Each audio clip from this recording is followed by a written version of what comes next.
a special way. Shabbat shalom. Shabbat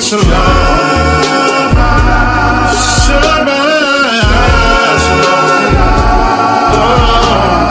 We are keeping Yahuwah laws in our enemies' land to revolt the curse. Shabbat shalom. Shabbat shalom. Shabbat shalom. He promised that he would gather us from the land of the enemies called Babylon. Shabbat shalom. Shabbat shalom. Shabbat shalom.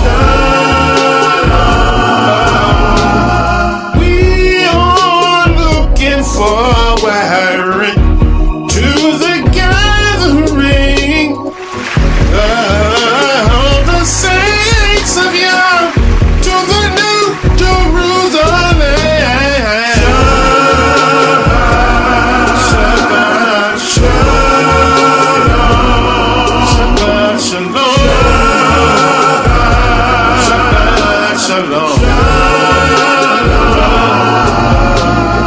We will reign with him for 1,000 years in that great old kingdom of YAH for the whole world to see.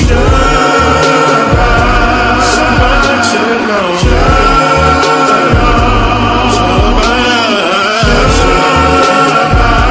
Shabbat shalom. Shema Israel. Yahuwah is one. Let's celebrate him now. For the battle is already won. Oh, yes it is. Whoa. Shabbat shalom. Shabbat shalom.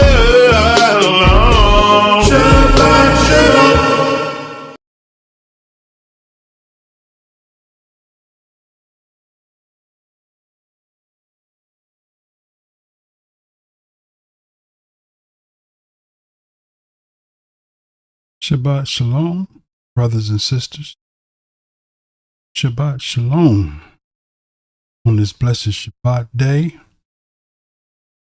And it is a blessing to be able to come into your home and to share.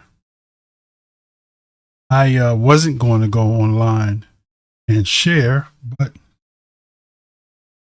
I was just pressed upon me to go ahead and to do a lesson. We generally do a lesson on Shabbat, especially on the feast day.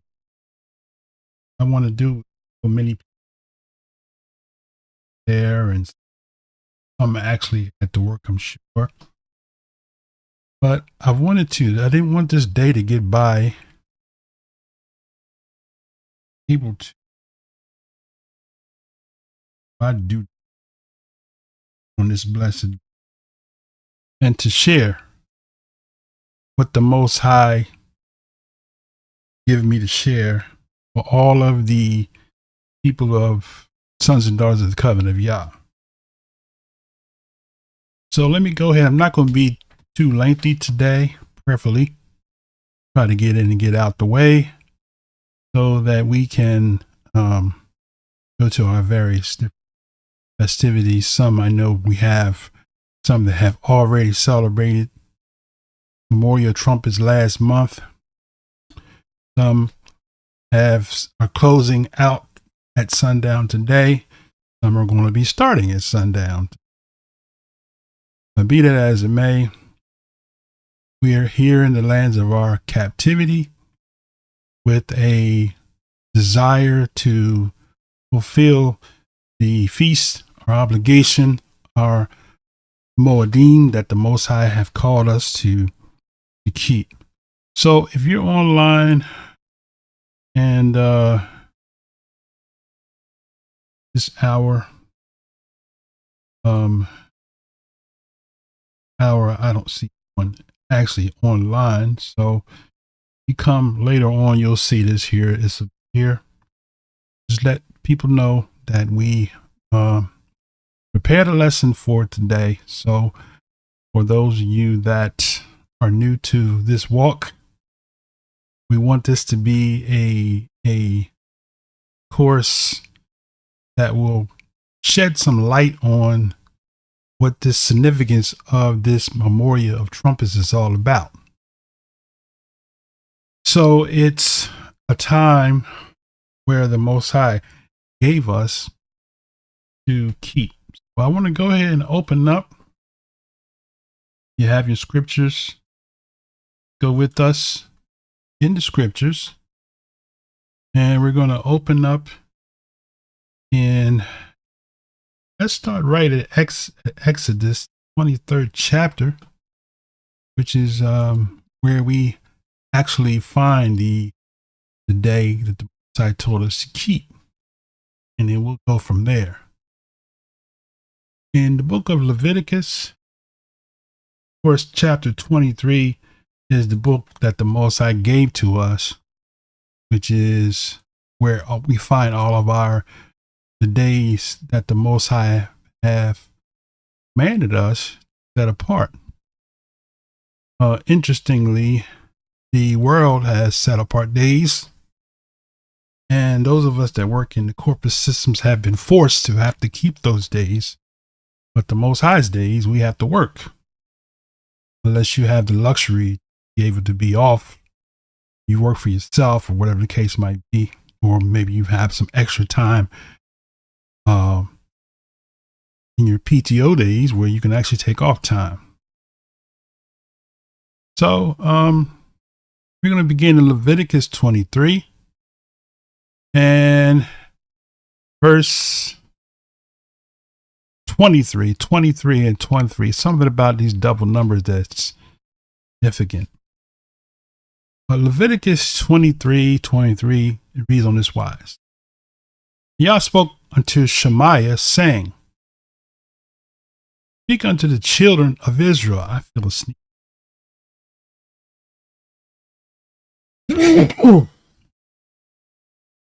Excuse me.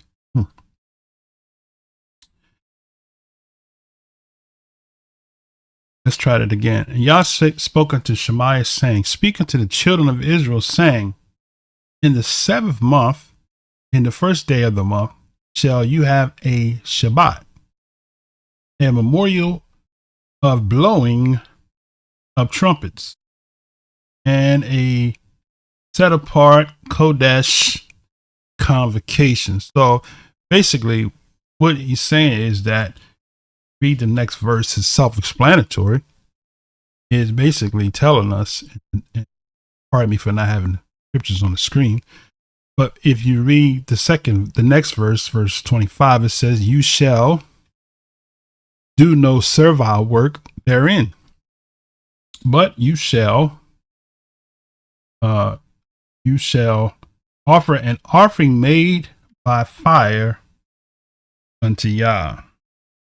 That's what the Most High telling us, right, in this day, that it is called us to solemn assembly.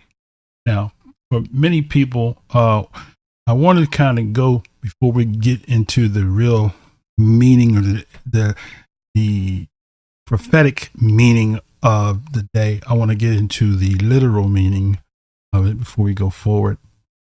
I know I did a lesson a couple years ago, kind of went way abstract. So honest by my best friend Moray, who I have respect for, Moray Josiah, Spirit of YAH, Jacksonville. And so I want to be simplistic. So let's go and let's look at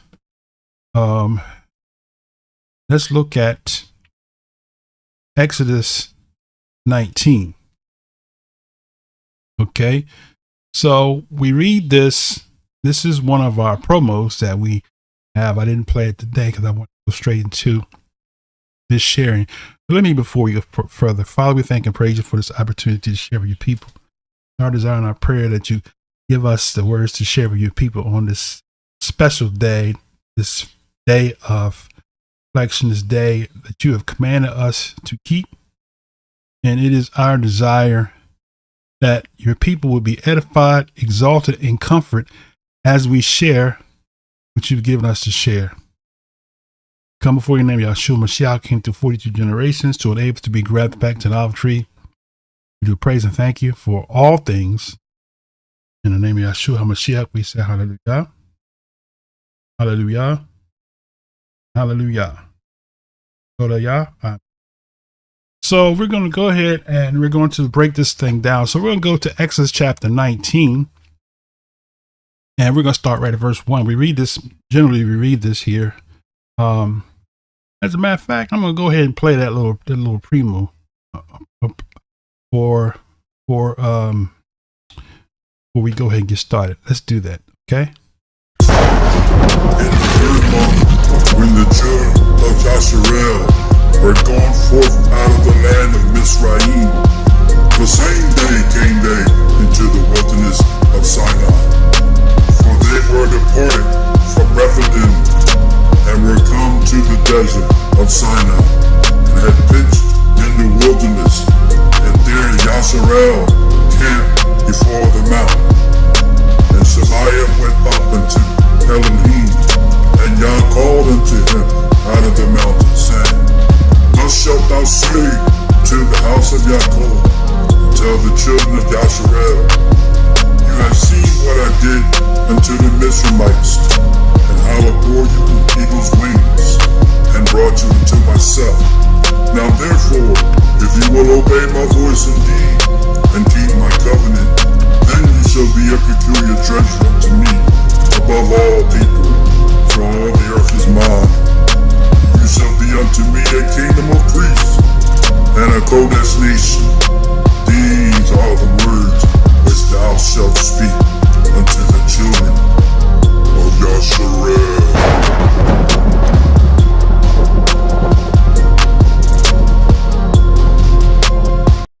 Okay, so prayerfully, you got the point of the video.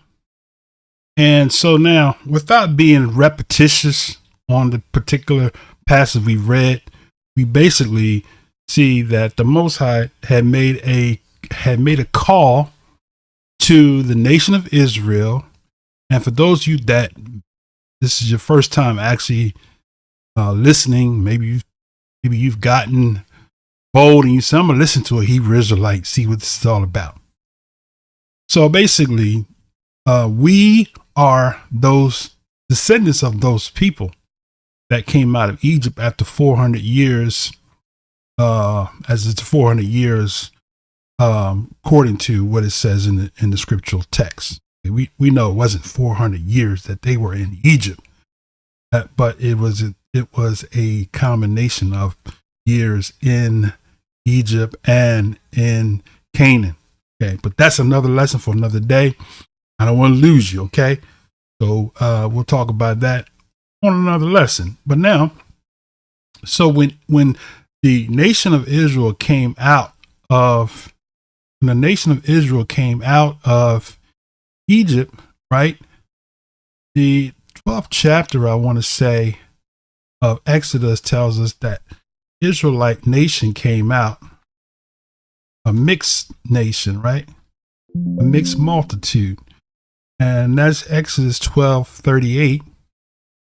It says the children of Israel journeyed from Ramses to Sukkoth, right? And that's another feast that's coming up. Sukkoth is another feast, right? Place of booths. place of temporary housing, right, for 40 years. They journeyed from Ramses to Sukkoth, about 600,000 on foot, and were men besides children.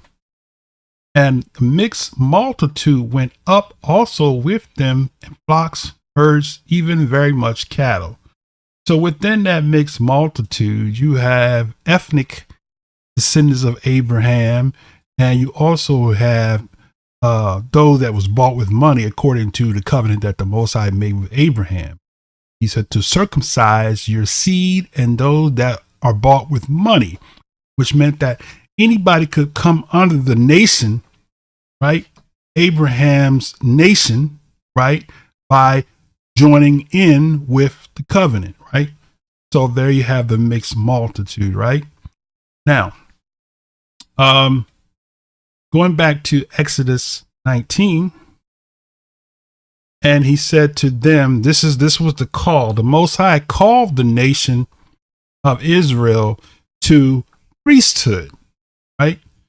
So in verse 6, we see where the Most High says, you shall be unto me a kingdom of priests and a set apart nation, or a nation that is set apart from the world, a righteous, Yah-fearing, Yah-obedient, Yah-compliant people who will walk in obedience to all that the Most High said, right?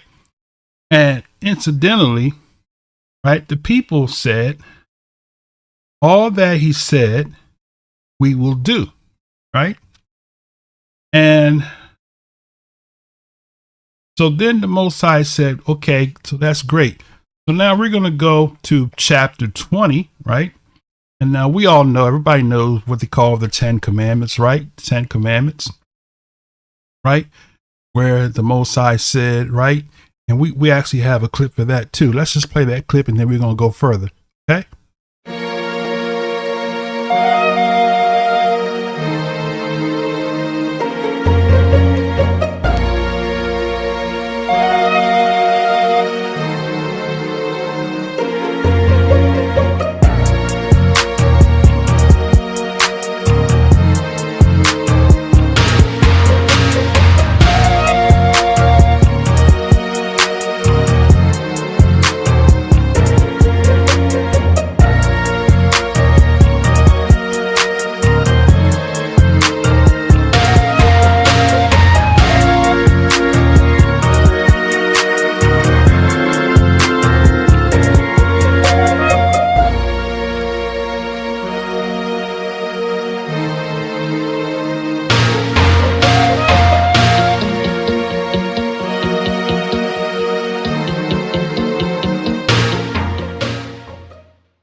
Now we see that the Most High made a promise with the nation in Exodus 19 and chapter 20.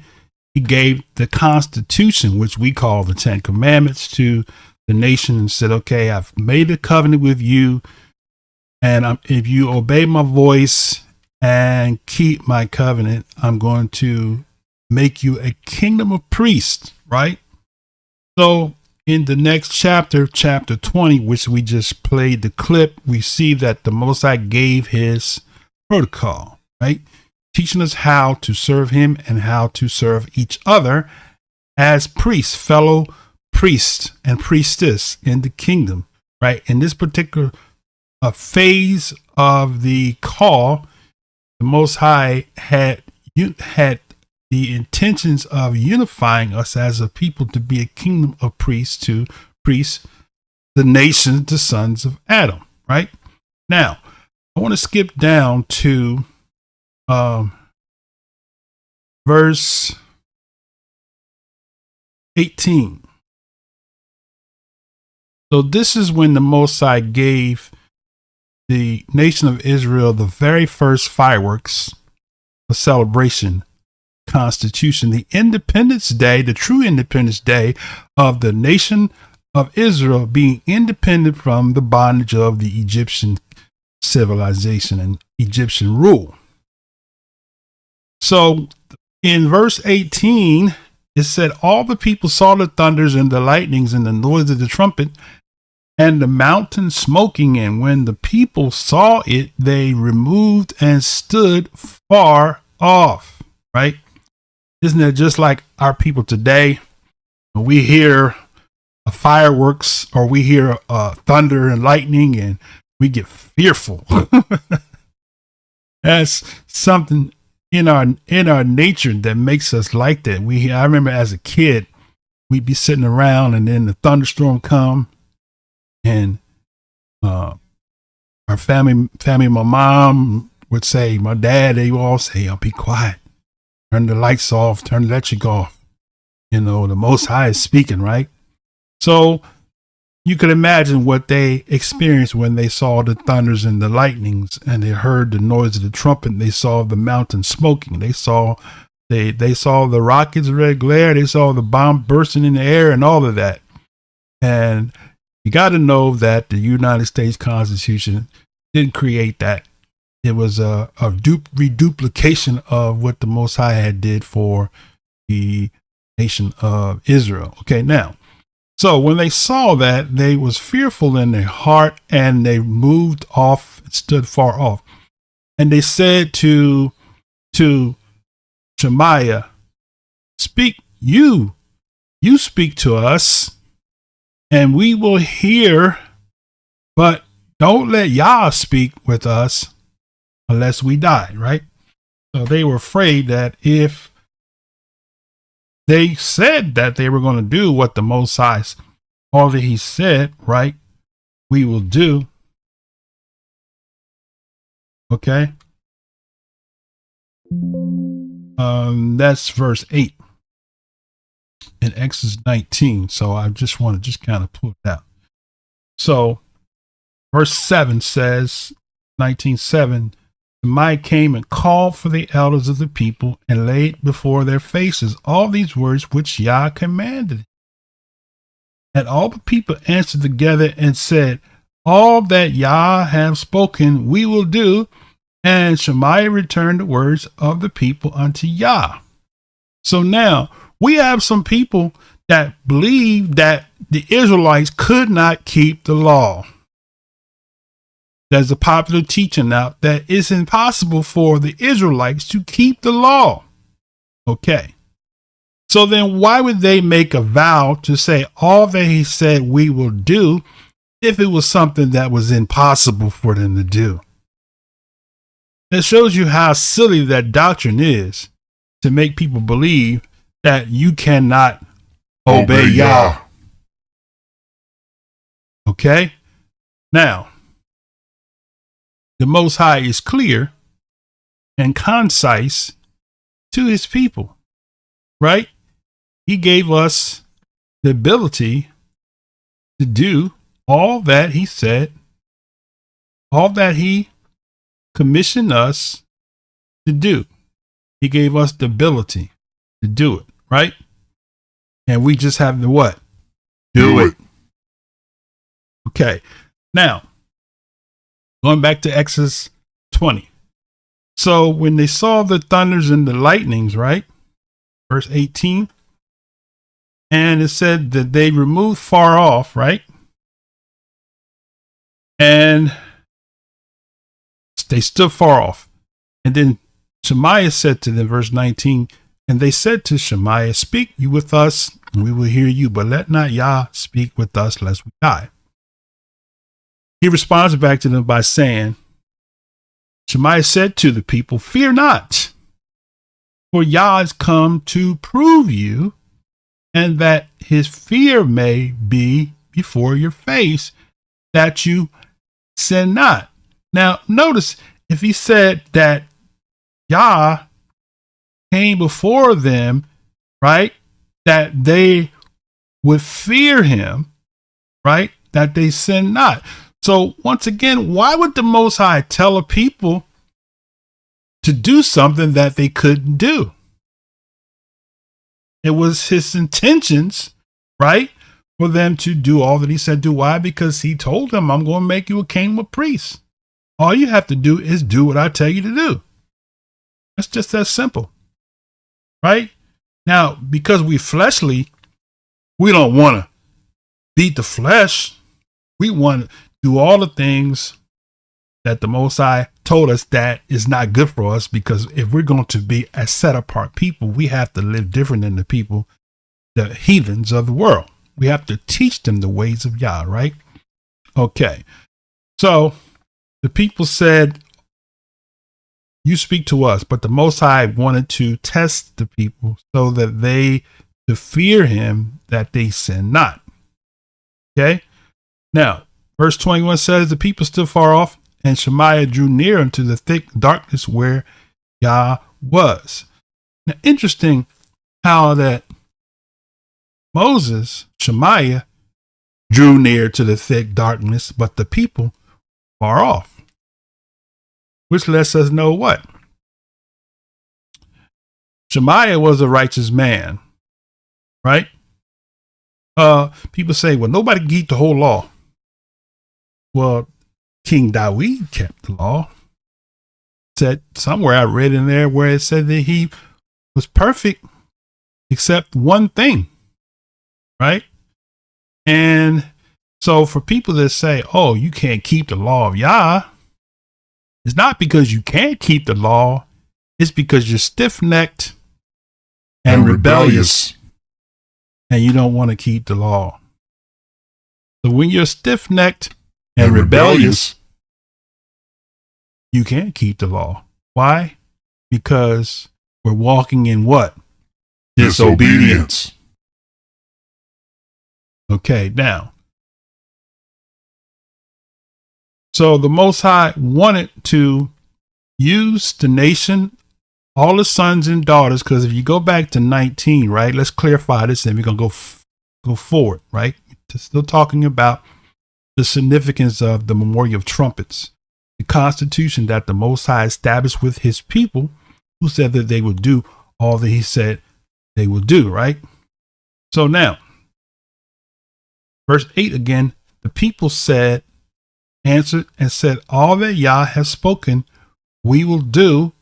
And Shemaiah was happy that the people consented that we want to obey Yah, right? Now, the people, just like today, everybody wants to be a preacher. We got so many people today as preachers, but you're not living committed life to the one that you're preaching about, because you're making excuses and saying, oh, well, we under the dispensation of grace, right? Now I'm going to do a teaching on that in the upcoming future, probably 2 or 3 weeks from now. We're going to talk about the great deception, right? The doctrine of grace is the great deception, right? And we're going to amplify it and show it to you. Why or how do we know that it is deception? So many people don't want to obey the Most High, so they hide behind grace and say, I just got to believe in Jesus and that's it, right? So we're going to show you in a few weeks from now. We're going to do that. We're right now in the series on salvation, so we're going to continue in that, and then we're going to go off into doctrine of grace or the great deception, right? So the people did not want to obey. It wasn't that they could not obey Yah. It was that the people did not want to obey Yah because it was too much on the flesh. When people are in the flesh, right? Paul even said it himself. He said, they that are in the flesh cannot please Yah, right? Because why? If you're in the flesh, you're not going to be obedient to the Most High because you're going to make excuses for the flesh. When you're in the spirit, you're not under the law because you're walking in compliance with the spiritual laws that the Most High gave to us for us to be above and not beneath, to be the head and not the tail, right? So we have so many people, Israelites, coming to the knowledge that they're Israel, but they're still lost when it comes to obedience to the Most High. And we make excuses and we say, well, we're in the New Testament, we're in the New Covenant and all of that, to hide behind the fact that they don't want to obey the Most High. Okay. So because the nation of Israel disobeyed the Most High after he called them to assembly to be a kingdom of priests, right? The Most High had to operate in another manner. Okay. What I want to say is that the call to the priesthood, although it was a literal call. The Most High called us to the priesthood. It was a literal call, excuse me. But it says it was a literal call to be a nation, to lead all the sons of Adam into the ways of Yah, right? And this was when we were introduced as a nation to Yah's constitution. But just like today, as I said, I'll repeat myself, we embrace an identity, but we don't want to obey Yah. We hide behind excuse. Now, another part I want to bring out about the significance is that the significance also of the trumpets is that it is a shadow of the seventh day, right? Or the millennial kingdom of Yah on the earth, right? So you do know the seventh day is a literal day, but the seventh day is a shadow, because the law is a shadow of good things. It reflects, it mirrors the perfect plan of the creator of heaven and earth, right? Now, I want to read Revelation real quick as we go forward in this sharing. So let's go to Revelation chapter 20. Right? And we're going to read Revelation chapter 20 and verse, let's read verse 5 and 6. Let's read verse 4. Start at 4 through 6, right? Okay. So Revelation chapter 20, verse 4 through 6. The reason is wise. And I saw thrones, and they sat upon them, and judgment was given unto them. And I saw the souls of them that were beheaded for the witness of Yahushwuah, or Yahushwuah, and for the word of Yah, and which had not worshipped the beast, neither his image, neither had received his mark upon their foreheads or in their hands, and they lived and reigned with the Messiah for 1,000 years. That. So this initial call, right? The Most High speaks the end from the beginning, right? So that is what he intended for mankind to do, is to have a kingdom on earth as his kingdom is in heaven, right? So for those that continue to harp on this narrative that we're not under the law, you don't comprehend that every kingdom has laws. Where there are no laws in the kingdom, there is no order, right? But the Messiah said that these are the people that's going to reign with him, right? Those that do not worship the beast, that don't worship his image, and don't receive his mark in their foreheads or in their forehands. And this is not a lesson about 666 and all of that, right? But this is a lesson about obedience. This is what it's all about. It's always been about obedience, but people can't get it. But this whole thing is all about obedience. And I don't know why we can't see that, but this whole thing is about obedience. So because the original people that was called to the mountain to be a kingdom of priests rejected the priesthood because they were not willing to be obedient, to deny the flesh. That's how we are today. Many do not want to deny the flesh. We get emotional because somebody tell you to obey. I'm saved and sanctified and filled with the Holy Ghost, right? All because we don't want to be obedient to the Most High's call, right? So the Most High, the significance of the trumpets is significance of the day of Yah, right? Now go with me to Daniel chapter 9, right? We're going to tie all these together. Daniel 9. And we're going to look at Daniel 9 and verse 24. I think I want that verse there. Let's see. Daniel 9. We're going to give you the whole. This is the whole Bible. This whole, once, if you comprehend this 9th chapter, this 70 weeks, then you've comprehended the whole plan, God's plan for humanity, right? So Daniel 9:24 said, it reads on this wise, it says 70 weeks are determined upon thy people and upon thy Kodesh, or the set apart, or the city that's named after him, right? To finish the transgression, right? So who's transgressing? See, when we see that, right, a lot of times we don't really identify what's being said, but who he's talking about. He said that to finish the transgression. Whose transgression? Right? The people that he called initially at the mountain to be the kingdom of priests have transgressed against the Most High. Daniel says that earlier in this chapter. All Israel have transgressed against thy law. Verse 11. Let's look at verse 11. He said, all Israel have transgressed thy law by departing, that they might not obey thy voice. See, that's what he's saying. It's about obeying the voice. They have transgressed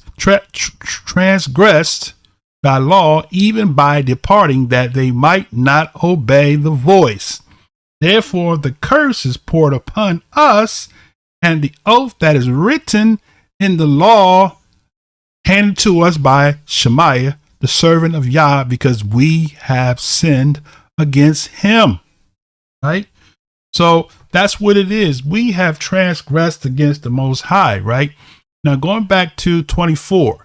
So he says that these 70 weeks are determined upon the city, right? That's why we see all of this warfare and chaos going on around the city today, right? And we got even people having a battle about, well, where's the Holy Land? Is it in Africa or is it in Israel? We got all kinds of stuff going on, right? We don't even know, right? People are not fighting over Africa, right? That's prophetic right there. If this is talking about, there's several things that kind of jumps out at me in this whole doctrine that Africa is the new Israel. And tell Ron Dalton, you know, you don't have to have a debate on that. We can just read the biblical text, because you can say, make anything out of anything. You can say, oh, they corrupted the Bible and they put the Holy Land in Israel, and when the Holy Land should be in Africa, right? But we can see here, it says here that the 70 weeks is determined upon the city, right?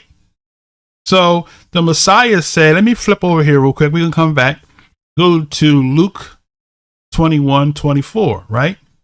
Then we're going to come back. Luke 21:24 says, they shall fall by the edge of the sword and shall be led away captive into all nations, and Jerusalem shall be trodden down by the Gentiles till the times of the Gentiles be fulfilled. So that right there tells us that wherever the Holy Land is, right, is being trodden down by Gentiles. Okay. So we have to stop and think. Okay. Now stop and think for a second. Where is the Gentile? Where are the Gentiles trotting down Africa?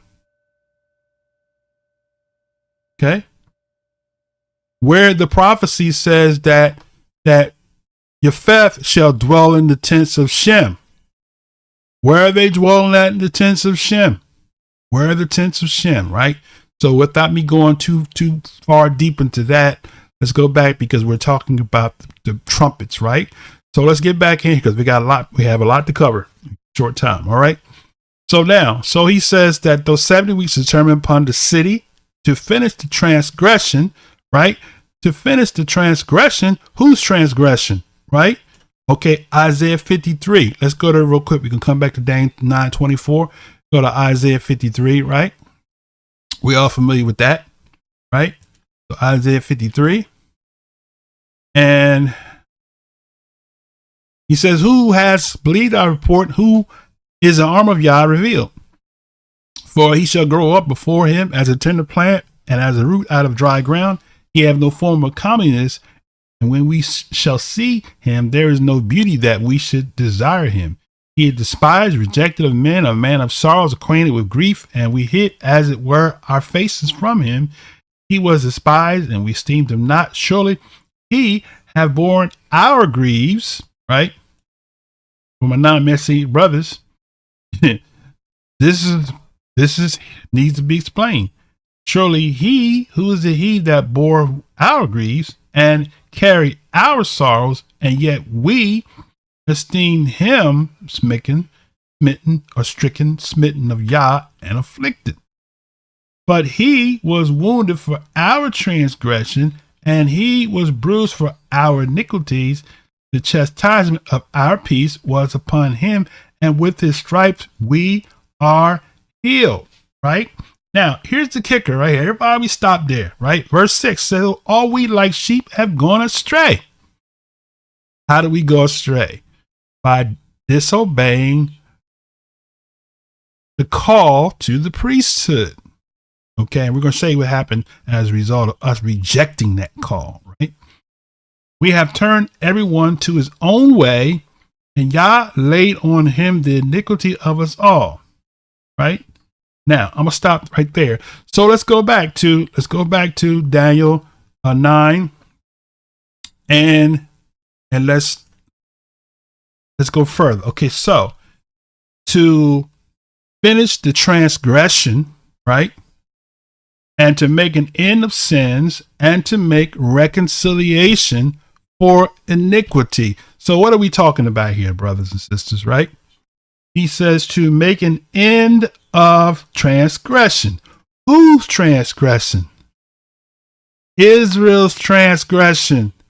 Because when you go to Jeremiah 31, it lets us know that we're not in the new covenant, because he said that I will make a new covenant with, not with the Christian church, but I will make a new covenant with Israel. Let's pull it up real quick. 31 and 31, I believe it is, right? So he says, behold, the days come, says Yah, I will make a new covenant with the house of Israel and with the house of Yehudah. Now, I just want to emphasize this word new here. This word new is not talking about something brand new, but it uses the same word that is used in reference to the new moon, renewed moon, right? So the new covenant I will make with the house of Israel and with the house of Yehudah, not according to the covenant that I made with their fathers the day I took them by the hand to bring them out of the land of Mizraim, which my covenant they broke, although I was a husband unto them, says Yah. See that? So that connects us to Exodus 19. The covenant that they broke was the priesthood. Okay, you got to see this. Not talking about they broke all the laws and couldn't keep the 613 laws and all that. No, that's talking about the covenant. Is it self-explanatory? He said that when I took them by the hand to bring them out of the land of Egypt. To reaffirm that, let's go back to Exodus 19 and we'll see it in clarity. So go to Exodus 19 and you'll see that it said the third month, when the children of Israel were going forth out of the land of Mizraim, the same day came they into the wilderness of Sinai. Right? That's what he's talking about. So in this chapter, he is telling them that if you obey, verse 5, my voice and keep my covenant. Keeping the covenant doesn't mean you're going to dot every I, cross every T. That word keep means to guard and to protect or to tend to, like a police officer tends to the laws of the land. Every police officer is not 100% foul proof of the legal system. They do things that's wrong, but they have the law that gives them so much rights to where it's hard to get a police officer to punish or to arrest or to prosecute them, because they have the law backing them, right? So keeping doesn't mean you don't make a mistake or you don't transgress here and there, right? You don't understand, you don't comprehend the law of YAH, because in the law of YAH, you have the law for those that sin through ignorance. You have the law that for those that sin willfully, right? So there are laws that covers every particular facet of our life. So when you say all sinning comes short of glory, so nobody can keep, no, that's a cop out. That's not what that means, right? So we fall short, right? But we fall, what is it, 7 times? The righteous man may fall 7 times. But so we still are keeping Yah's law because we guard it. We don't make excuses. Say, oh, because I transgressed, I can't keep all that law, right? We get back up and we try it all over again, right? Why? Because we know that we're supposed to be a kingdom of priests, which we forfeited, is what I'm trying to point out, right? So now let's go back to Daniel 9 as we move forward, because we're talking about the significance of this Memorial of Trumpets. It's all about, it's a period of time that has to expire for it to go back to the original idea, God's precept, which is the nation that he called to be the kingdom to the other sons of Adam. And it's going to happen because he said it, and it has to happen, right? Now, so we go back to Daniel 9. It says, to make an end of sins and to make reconciliation.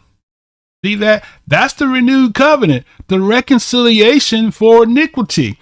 See, Yahushwuah came, right, to make reconciliation for the nation. Remember, this is what most people don't get. Yahushwuah said, I did not come but for the lost sheep of the house of Israel. Why did he say that? Because Israel was called to the priesthood, right? And all those that came out of Egypt with them, that joined in alliance, joined in covenant with the nation, they're included in that too. Okay. Now, so you have some Israelites that were in the nation of Israel that don't even look like Israelites, but they came out, they were in that nation, so they are part of that covenant, and they have to come in compliance because they're a descendant of those people that said that we're going to do what he said we're going to do, right? Now, so he says that the reconciliation for iniquity to bring in everlasting righteousness, right? That's the renewed covenant. That's the everlasting righteousness. What is everlasting righteousness? Everlasting righteousness is doing what's right. And what is right? What the Most High said, right? Man shall not live by bread alone, but by every word. So if Yah says it, man didn't say it. So if man want to make Yah's law and want to try to put it on Moses to say it's Moses' law. Moses didn't create no law, right? We've showed you that in many of our lessons that we taught. But let's continue. So it says, bringing everlasting righteousness and to seal up the vision, right? To seal up the vision of prophecy and to anoint the most Kodesh, the most set apart, the most righteous one, right? See, Yahushwuah is righteous because Yahushwuah obeyed, not because he came down from heaven as God, as the doctrine of Christianity tries to impose upon us. Yahushwuah was a man, right, who obeyed Yah. That's why he took on the title called the Son of Man. He sinned not, because why? He showed us that we can be human and be obedient unto the Most High. Even Shimon Kefa said that in one of his letters. He said that add to your faith, patience, etc.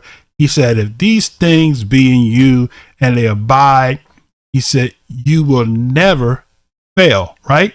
He said you will never fail.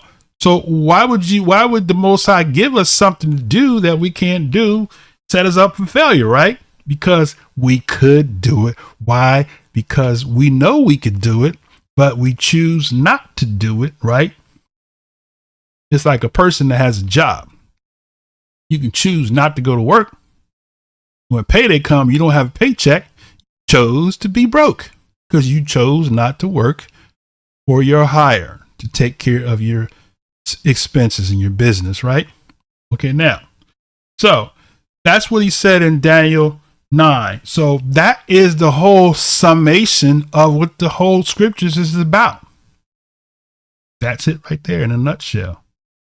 Everything that's in the book from Genesis, Revelation, everything in between is all about Yah's plan of salvation for his creation. Okay. Right?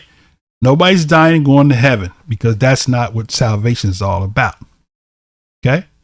Salvation is about living a life that's righteous, right? Now, the Messiah said, and in eternal life. Right? And the eternal life is in the kingdom age, the 1,000 years. We're going to get to it in a minute. Okay, now. So with that said, so that is what this whole significance is all about. Now, let's go back a verse to chapter 7, Daniel 7. And we're talking about the significance of the Memorial of Trumpets. So we're bringing it home. So now Daniel 7 and verse 27, right? It says, verse 27, it says, and the kingdom and dominion and greatness of the kingdom under the whole heaven shall be given to the people of the saints of the Most High, whose kingdom is an everlasting kingdom, and all dominions shall serve and obey him. See that? This whole thing is about what? Kingdom of priests, who the Most High called. He gave them a kingdom mandate. He gave them a kingdom order, right? That if you follow this order, that you can operate fully 100% as a priest and as a king, right? But we didn't want that, right? So he said, whose kingdom is an everlasting kingdom, and all dominions, every kingdom on this planet, even including the United States of America, is going to come under his kingdom, and they're going to serve and obey him, whether they want to or not. Right? Now, that connects us with Revelation. Revelation reaffirms what the whole plan, Yah's plan for his creation is, through the people that he called to be the kingdom of priests, who must and will fulfill the call, right? Now, it says in Revelation 1, and let's read verse 4, 5, and 6. It says, and Yachanan, to the 7 assemblies which are in Asia, favor be unto you and peace from him which is, and which was, and which is to come, and from the 7 spirits which are before his throne, right? And from Yahushwuah the Messiah, who is the faithful witness, right? And the first begotten of the dead, right? Underline that right there. So Yahushwuah was the faithful witness. What does it mean to be a faithful witness? That meant that he obeyed. He obeyed the law of YAH, not because he was God, because he was infallible, but because he humbled himself and became obedient unto death, what it says, scriptures text. He's a faithful witness, right? And the first begotten of the dead, and the prince of the kings of the earth. How about that? And it says, unto him that loved us and washed us from our sins in his own blood. So he's talking about, He's quoting from Isaiah 53. You got to learn that these apostles and disciples, when they talk, they're not making up stuff from the top of their head. They quoting the book of the law, because that's what holds the weight. If somebody says something that is not according to the law and the prophets, right, it's no truth in it, right? So anything anybody says is outside of the law and the prophets is no truth in it, regardless of who it comes from, right? Now, verse 5. So he said, verse 6, and it says, and so he washed us from our sins to do what? To make us kings and priests unto Yah and his Father. So that's what Yahushua did. See, we made Yahushua out to do something that he didn't do. Yahushua came to make us kings and priests, right? He had to die, right? So we had to eliminate this other order. We're going to say it. We'll get to it in a second, right? Okay. So now, he made unto us kings and priests, right? Now, the Most High knew that we will be scattered among the nations, right? So let's read this real quick. Let's go to Deuteronomy chapter 32, right? Real quick. Deuteronomy 32, okay? And we're going to read verse 26, right? This is what the Most High said. He said, let's read verse 25. Let's read verse 23 through 26, okay? Yah said, I will heap mischiefs upon them. I will spin my arrows upon them, and they shall be burnt with hunger and devoured with burning heat and with bitter destruction. And I will send the teeth of the beast upon them with the poison of the serpents of the dust. The sword without, the terror within shall destroy both the young man and the virgin and suckling, also the man of gray hairs. I said I would scatter them into the corners, and I would make the remembrance of them to cease from among men, right? Why? Simply because the people of Israel refused to obey the Most High's commandments. Look what he says. I said I would scatter them into the corners. I would make the remembrance of them to cease from among men, right? That is what he said in Deuteronomy 28. For the Israelite nation went into Israel, he said that you're going to be led captive into all nations. You're going to be sold as slaves and male and female slaves. And no one's going to redeem you, right? Because they were bought, right? Now, so with that said, so we go to Ezekiel chapter 11, real quick, moving along. Ezekiel 11, and we're going to go to verse 16. Ezekiel 11 and 16. Let's start at verse 14. Matter of fact, let's just read that one verse. Verse 16. Ezekiel 11, 16. Therefore say, thus says the Master Yah, although I have cast them far off among the heathen, and although I have scattered them among the countries, yet will I be to them as a little sanctuary in the countries where they shall come.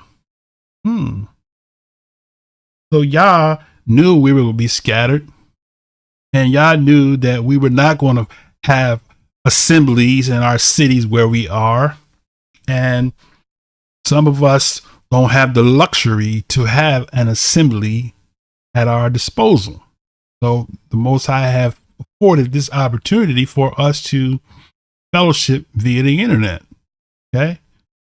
Now he said, I will be unto them a little sanctuary in the countries where they come. Right now, verse 17 says, therefore say, thus saith the Master Yah, I will even gather you from the people and assemble you out of the countries where you have been scattered, and I will give you the land of Israel. Right? I will give you the land of Israel. Okay. Now, the Most High knew we were going to be scattered among the nations. The Messiah had this to say about our being scattered, right? He said many things, but one thing comes to my mind where he says something about, oh, Jerusalem, Jerusalem, thou that kill the prophets. I would have desired to gather you, but you would not obey, is what he's saying. But you will not see me again until you say, Baruch atah Yahuwah. Blessed is he that comes in the name of Yah, right? Now, the Messiah said in Matthew 18, let's go to Matthew 18, and let's pull up verse 20 and see what he said, okay? Let's look at verse 20. He says, for where 2 or 3 are gathered together in my name, there am I in the midst of them. How about that? Okay. This is the words of the Messiah.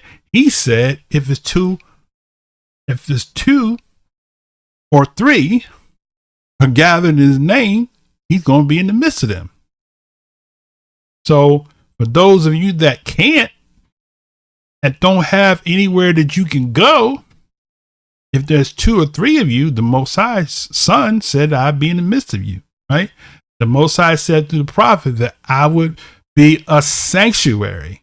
Where's your sanctuary? Wherever you are, right?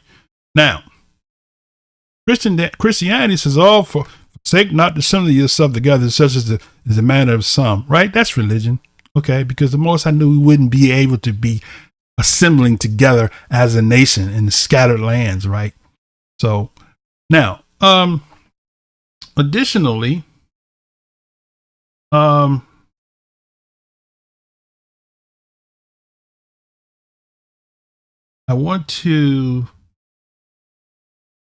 have a note here that why I'm hesitating, because I kind of was jumping ahead of myself. Let's see. Let's read this because this is going to come back and make sense to me. So let's just read it. 2 Chronicles 31:16. I'm not sure why I pulled it out, but I'm going to go ahead and read it because it's going to come back to me. Okay, 2 Chronicles. Let's do it. I don't see the relevance at this particular time, but for reasons. Go ahead and read it. 2 Chronicles 31 and 16. Okay.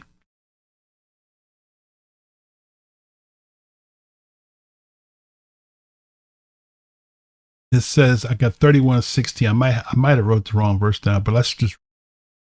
It says, besides their genealogy of males from 3 years old and upward, even unto everyone that entereth into the house of Yah, his daily portions for their service is their charges according to their courses. Okay. All right. So I must have put the wrong verse in. So let's go to Acts 2, right? It'll come back to me why verse was used. Maybe I transposed the wrong verse. I think I did. Of it. Okay, but just scratch that for now. Let's go to Acts 2, right? Acts 2, staying in the theme of the trumpets, right? And so now in Acts chapter 2, right, the Messiah mentioned that you would, wherever 2 are gathered together, that he would be, that there is he in the midst, right? Now in Acts 2:46, real quick, 2:46 says what? It says, let's start at 42. They continue steadfastly in the apostles' doctrine and fellowship, and in breaking of bread and in prayers. And fear came upon every soul, and many wonders and signs were done by the apostles. And all that believed were together and had all things common, and sold their possessions and goods and parted them to all men, every man as every man had need. And they continued daily with one accord in the temple, and breaking bread from house to house, did eat their meat with gladness and singleness of heart, praising Yah and having favor with all people.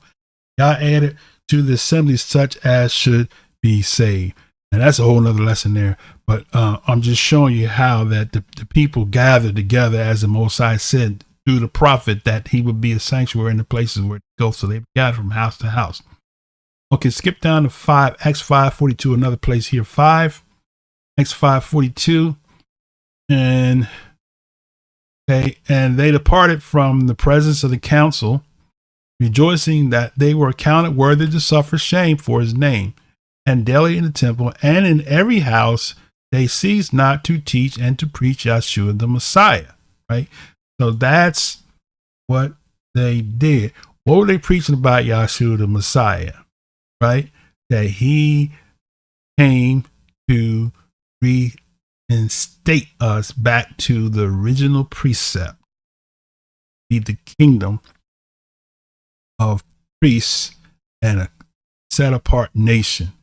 That's what Yahushua came to do, right?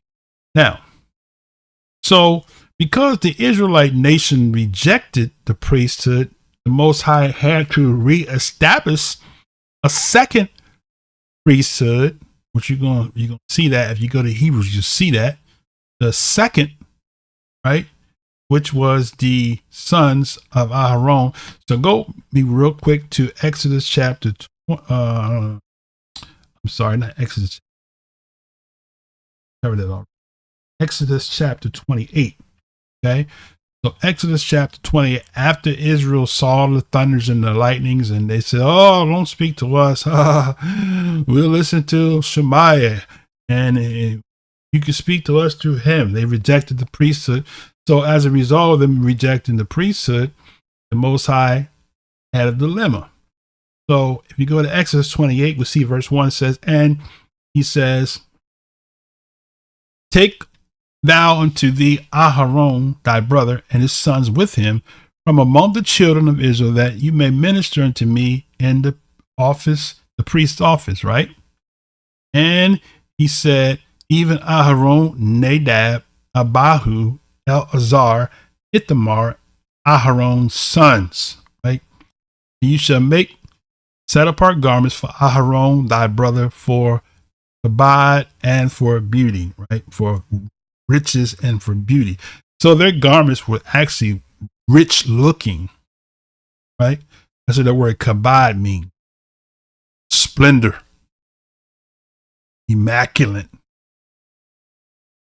So the priesthood was rejected by the nation, and the Most High chose the second, right, covenant, which was with the sons of Aharon to priest the people who were supposed to be the priests originally, but they opted not to because they had fear in their heart and they did not want to. They said they would, but they did not want to.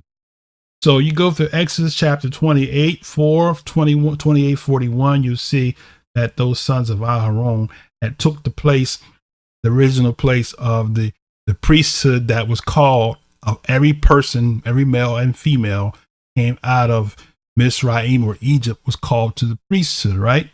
Now, so when Yahushua came in the physical flesh, Yahushua came with that intentions of reinstating back to the priesthood. And we're going to see in a minute that this is what the end time trumpets is all about. It's about sounding the alarm to the nations to let them know that we're about at that point where the reinstatement is going to take place, right? Did you know there's going to be a reinstatement of a people that have been downtrodden, that have been blackballed, no pun intended, that have been ridiculed, persecuted, marginalized, underestimated, right? Those people are going to be reinstated back to rule the planet Earth, right? The people that people laugh at and say, "Oh, they're lazy, they need to pull stuff up by the bootstraps." Those are the people that the whole world's going to have to submit to, right? So they better, like TDJ said, you better get ready, right? Okay, now, so let's go to 1 Corinthians, right? It's moving along as we come into the second end of this phase, as we're declining, as the plane is coming to land. Okay, now, so 1 Corinthians 15:45, right? We see what Yahushua, what Brother Paul said. He had a comprehension of who Yahushua was and what his intent was. But before I do that, let me go here, right? And let's go to see what Yahushua said first. Okay. So Matthew 15:24, which was not in my footnote. We're going to go there. We're going to show you what the Messiah said, right? So now, In Matthews 5:15 rather, and 24, he says, but he answered and said, I am not sent but to the lost sheep of the house of Israel. Right? He sent to the lost sheep of the house of Israel. Why? Because that is what the Father, the Most High Yahuwah, mandated him to do. He couldn't go outside and grab another people and put them in place of the people that the Most High called. He had to grab a people that the Most High had said that he called and that they agreed. And because once you make a vow to Yah, you will fulfill it. Okay? Might not do it now, but you'll do it later.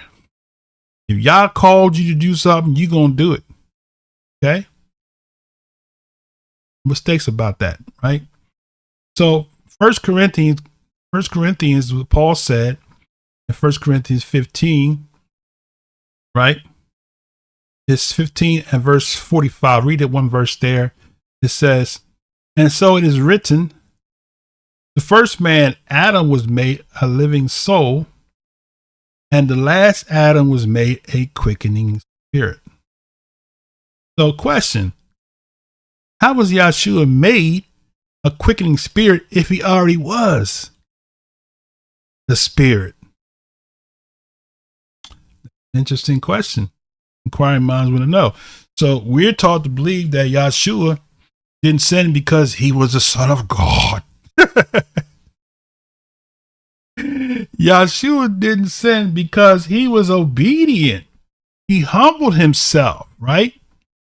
And it said it gave him a name that is above every name. He humbled himself, right?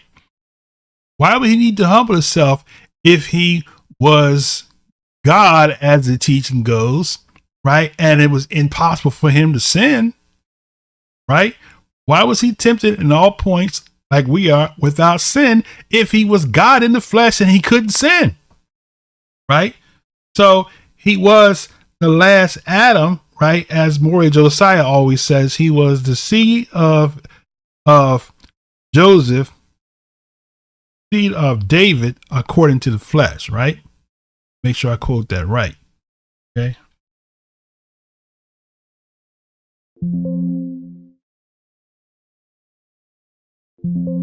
Okay. Somewhere along the line, I messed up. I'm messing up. So.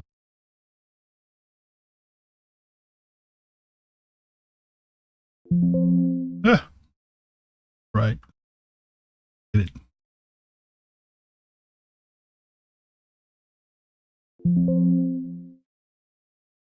What am I doing? Oh, I got exact phrase. Hold on a second. I got to pull it out to be that correct, right?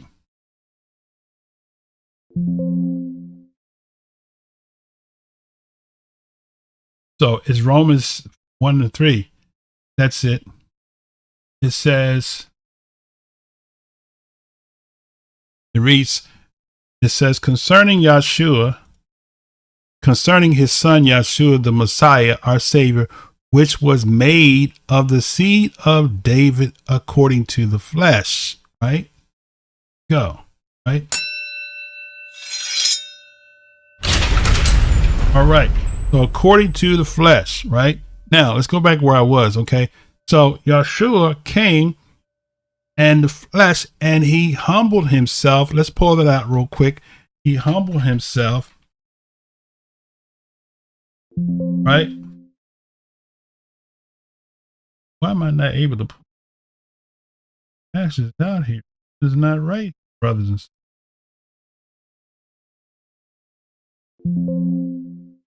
Okay, that's Philippians. That's it. Philippians 2, right? So Philippians 2:8, it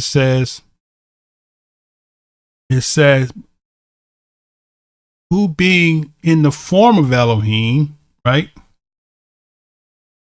thought it not robbery to be equal with Yah, but made himself of no reputation, and took upon him the form of a servant, and was made in the likeness of men, and being found in the fashion as a man, he humbled himself and became obedient unto death, even the death of the cross.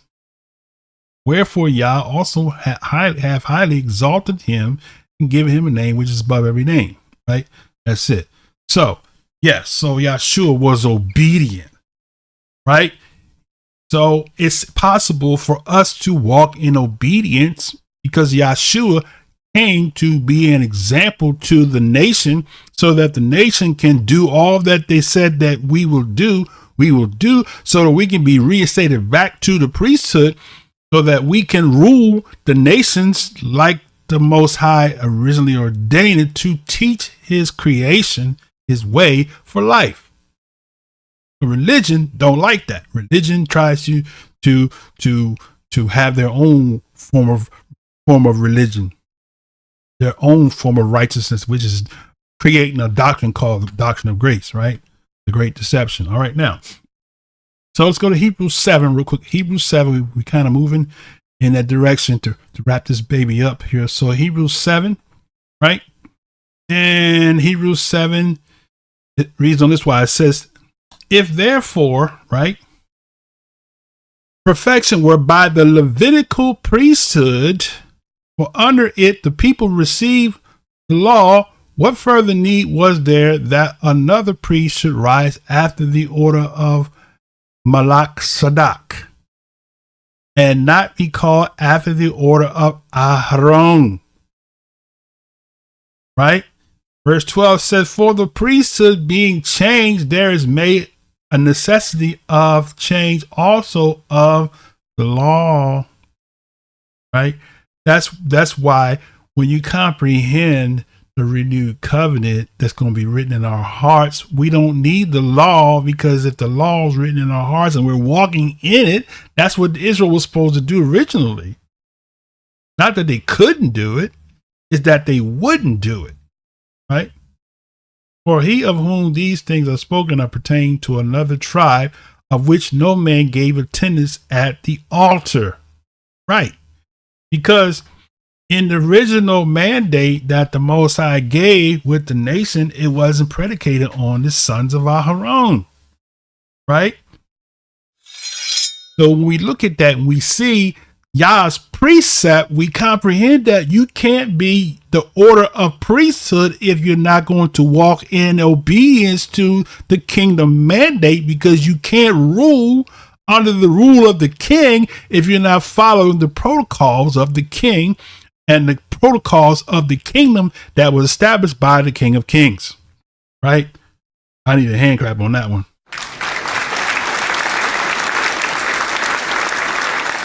So he says, for it is evident, right, that our master sprang out of Yehudah. Isn't that what David did? David offered sacrifice. He wasn't from the tribe of Aharon, right? He went from the tribe of Levi, right? But he offered sacrifice. But then he had this revelation that it's not the blood of bulls and goats that he wants. He wants a broken heart and a contrite spirit. He wants somebody to operate in that kingship, right? He got the revelation, right? So it says that master sprung out of Yehudah, of which the tribe of which tribe Shemaiah Moses spoke nothing concerning priesthood, right? And it is yet far more evident for that after the similitude of Malak Tsdek there ariseth another priest, who is made not after the law of a carnal commandment, talking about the sacrifices, but after the power of the endless life, which is obedience. See, the carnal commandments for the people, the transgressors. The sacrificial system was for the people that continue to transgress, right? So the law is the schoolmaster. So when we obey Yah, we don't need the schoolmaster, because why? When that which is perfect has come, that which part is done away. You don't need somebody to tell you what to do. The law is in your heart, and you'll begin to walk and do what the Most High said without anybody having to pull your teeth, right? Okay. But he said, but after the power of endless life, right? For he testified, thou art a priest forever after the order of Malak Tsdek, right? For there is a very disannulling of the commandment going forth from profitable thereof. I'm gonna stop there. I'm not gonna go further because this is gonna lead me into another discussion. Okay, so let's go skip to chapter 8, and let's go down. If anybody want to talk about this priesthood and all of that, I'm open for debate. I'll debate you all day long on this one here. Okay, but right now we're trying to tie this together with the priesthood and the purposes of the trumpets and the initial purpose of the call and the end call of the trumpets, right? So now in Hebrews chapter 8, verse 6, it says, "But now have he obtained a more excellent ministry, by how much also he is the mediator of what? A better covenant." What is that better covenant? Jeremiah 31:31. The renewed covenant where what? The Israelite nation that came out of Egypt will be reinstated back to be the kingdom of priests and the kingdom of priests, as was originally called to be from the precept. That's what this is all about. That's the better covenant, not the covenant of us needing a priest to go before the Most High, but for us to be the priest for the nations, to teach them the ways of Yah. We're going to see that in a minute. Okay, now, which was established upon better promises. So the better promises is what? What the Most High said too. For the first covenant had been faultless, there should have no place been sought for the second. The second covenant is talking about the sons of Aharon. That's what the second covenant is. First covenant is the one where they said, all these said we will do. And when they saw the thunder and lightning and they rejected the covenant, right? The Most High had the celebration with the trumpets, right? Initially. So you got the trumpets in the beginning and you're going to have the trumpets at the end. That's what you got to see. You had the trumpets in the beginning, right? And you're going to have the trumpets at the end. I'm going to say it one more time, right? You got the trumpets in the beginning of the covenant mandate, and you have the trumpets in the end that ushers in the restoration or the reconciliation or the renewal of the people who were called to the priesthood, right? Now, let's continue. So, let's go to 12, Hebrews 12. Hebrews explains the whole thing. If you get into it not from a religious angle, but from a prophetic fulfillment angle, then you'll see what he's saying here, right? So, Hebrews 12:24, skip down to 24. It reads, Yahushwuah, the mediator of the renewed covenant. How is he the mediator? He was the only one, right, that was 100% blameless before Yah. Everybody else was transgressing. Even King Deut had a woman's husband killed, right? We have Enoch and we have Methuselah and so forth, but we're talking about after Exodus. Now, let's go forward. So, it says he's a mediator of the new covenant and the blood of sprinkling that speaks better things than that of Abel, right? Why did he say Abel? Abel was disobedient. Abel knew the laws of thou shalt not kill. See, we are made to believe that nobody knew the law of thou shalt not kill until the nation of Israel came out of Egypt. No, it's false. That's why they burnt these books. There are other books that tell you that they knew the law, right? Adam taught the law to his sons. So Yahushua, significance, he became the last Adam because he had to redo what the first Adam messed up. All right, now the priests started. It didn't start with the nation of Israel. It started back before them. That's what we're talking about when we talk about Malak, Tsdek, or Melchizedek, as the world uses. Okay, let me get back in here. So, verse 25: See that you refuse not him that speaketh, for if they escape not who refuse him that spoke on earth, much more shall not we escape if we turn away from him that speaketh from heaven. Right now, so. That's Hebrews 12. Now I want to flip over because we're coming to the close of this here. So now, so that's what Yahushua did. That's the reason why Yahushua said, "I did not come but to the lost sheep of the house of Israel," because he comprehends Yah's protocol that he called this particular people, not because he's a respected person, but because he said it and it has to be so. Yahushua didn't come to make his own laws because Yahushua came to do the will of him that sent him. So Yahushua didn't come to end the law as Christian tries to make you believe. Yahushua came to do the will of the Father, just like he said. I have come to do the will of him that sent me, not to do my own will, not to create my own doctrine, not to create my own law, not to create my own way, but to do the will of him that sent me. And when anybody comes with something different than what Yah said, they're coming to do their own will, not the will of the Most High that sent them. Yahushua was very clear about that, right? Right? Okay, now let's go to 1 Peter 2 and 5. 1 Peter 2 and 5. We're wrapping this baby up. 1 Peter 2 and 5. I'm not sure who's tuned in right now. I haven't looked at my notes because I'm trying to flow here. Okay, so I'll greet those of you that are tuned in a little later on. I'm grateful for those that are tuned. I don't know who's tuned in. I don't know if it's one person or if it's 10 people or if it's nobody. But I'm going to go ahead and put this lesson out there.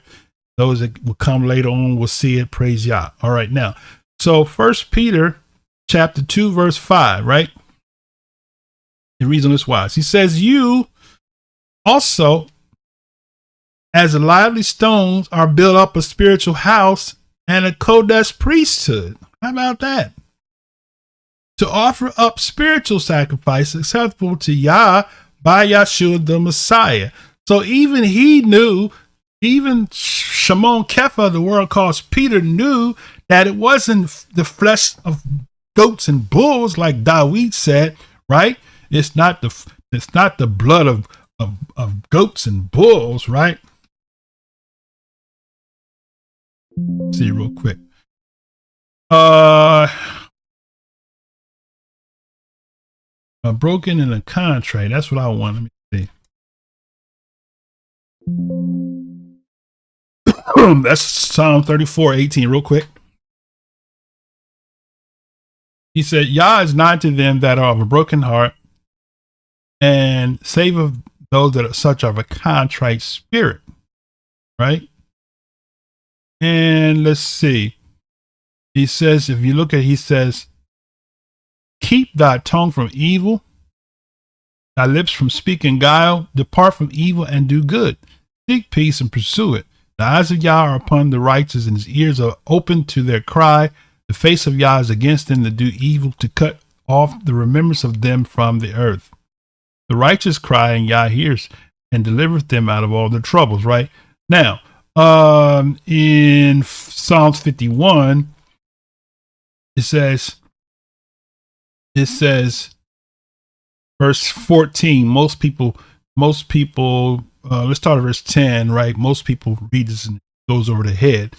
Psalms 51:10 says, create in me a clean heart, O Yah, and renew a right spirit within me. So now, this is believed to be one of the Psalms of King David when he transgressed against the Most High by having a woman's husband killed so he can have his wife. Creating me a clean heart, O Yah, renew a right spirit within me. Cast me not away from thy presence. Take not thy Kodesh spirit from me. Restore unto me the joy of salvation. Uphold me with your free spirit. Then I will teach transgressors your ways. Sinners shall be converted unto thee. Deliver me from blood guiltness, right? O Elohim. He had money to have sacrifices. So he like, look, I got plenty of money, but I'm feeling bad about my transgression, right? O Elohim, thou Elohim of my salvation, and my tongue shall sing aloud of thy righteousness. O Yah, open my lips, and my mouth shall show forth thy praise. For thou desire not sacrifice, else I would give it. But thou delight not in burnt offering. Sacrifices of Yah are broken spirit, a broken and a contrite heart. O Yah, thou wilt not despise. Do good in thy good pleasure unto Zion. Build thou the walls of Jerusalem. Then shalt thou be pleased. He's not throwing the sacrifices out the window, but he's saying, then shall you be pleased with the sacrifices righteous and with burnt offerings and whole burnt offerings. Then shall they offer bullocks upon thine altar. Right? So that's it right there. So it's not the sacrifices, my Christian urban apologists that want to attack those of us who want to be obedient to Yah and say, hey, where's your sacrifice? King David comprehended that. And Shimon Kepha comprehended that, right? He said offer, right? So we are a Kodesh priesthood, right? To offer spiritual sacrifice acceptable to Yahweh Yahushua the Messiah, right? So now, skip down to verse 9. He says, but you are a chosen generation. He reiterates a royal priesthood and a Kodesh nation. Isn't that what the Most High said in Exodus 19? A peculiar people. That you should show forth the praises of him who have called you out of darkness. What is the darkness he called us out of? Sin. What is sin? Disobedience. Right? But religious people can't get that. Sin is missing the mark. What's the mark? What mark are you missing? If there's no measuring stick, how would you know I missed the mark? If somebody didn't tell me what the mark was, how would I know I missed it? Silly rabbit tricks for kids. Okay, now he said, which in time past were not a people, but are now people of Yah, which had not obtained mercy, but now have obtained mercy. Okay. Dearly beloved, I beseech you as strangers and pilgrims, abstain from fleshly lusts which war against your soul. Right? Having your conversation honest among the Gentiles, and whereas they speak against you as an evildoer, they may by your good works, talking about works here, which they shall behold, they shall esteem Yah in the day of visitation. Oh, what's he talking about there? Talking about Jeremiah 16:19. Okay. All right.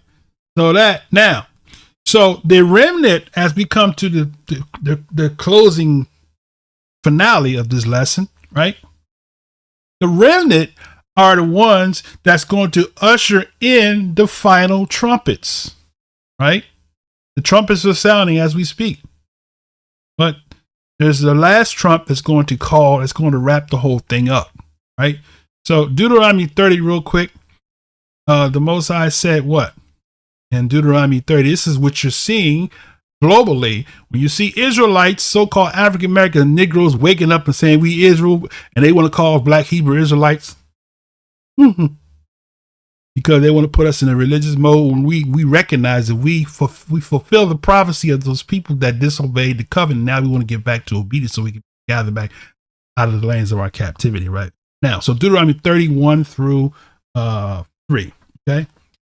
And reason is wise.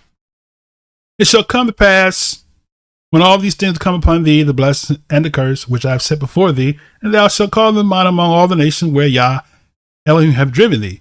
And thou shalt return to Yah, thy Elohim. So what does it mean? He's going to explain to you what it means to return to Yah, right? Pardon me. And shall return to Yah, thy Elohim, and shall obey his voice. So you can't return to Yah if you don't obey his voice, right?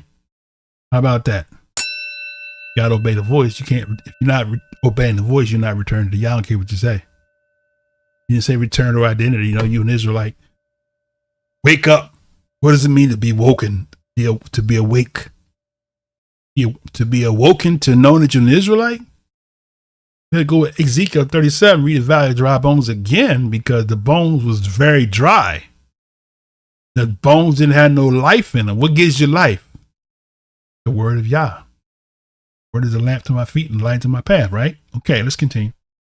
So he says, that thou shalt obey my voice according to all commanded this day, you and your children with all your heart, with all your soul. And then Yah, your Elohim, will turn your captivity and have compassion upon you, and will return and gather you from all the nations where Yah have gathered thee. How about that? So what ushers in the kingdom age? The fulfillment of this passage, which is what we're seeing now, right? We're seeing Israelites returning to the covenant. We're seeing, because the Most High promised in Isaiah 11:11. Let's read it real quick. He made a promise to us in Isaiah 11:11. What did he say? It shall come to pass, right? That Yah shall set his hand again the second time to recover the remnant of its people, which shall be left from Assyria, Egypt, Pathros, Cush, Elam, Shinar, Hamath, and the islands of the sea.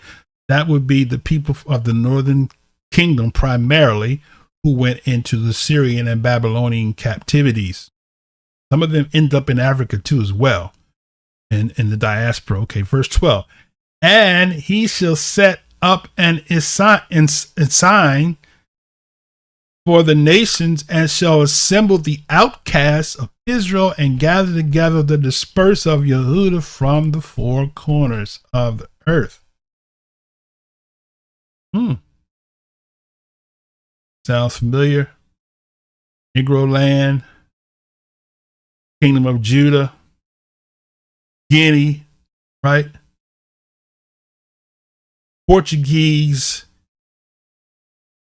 Spanish Inquisition kicked out of Spain, brought into Africa, taken from Africa, scattered to the four corners, north, south, east, west, Arab slave trade, Indian slave trade, transatlantic slave trade, everything in between, right?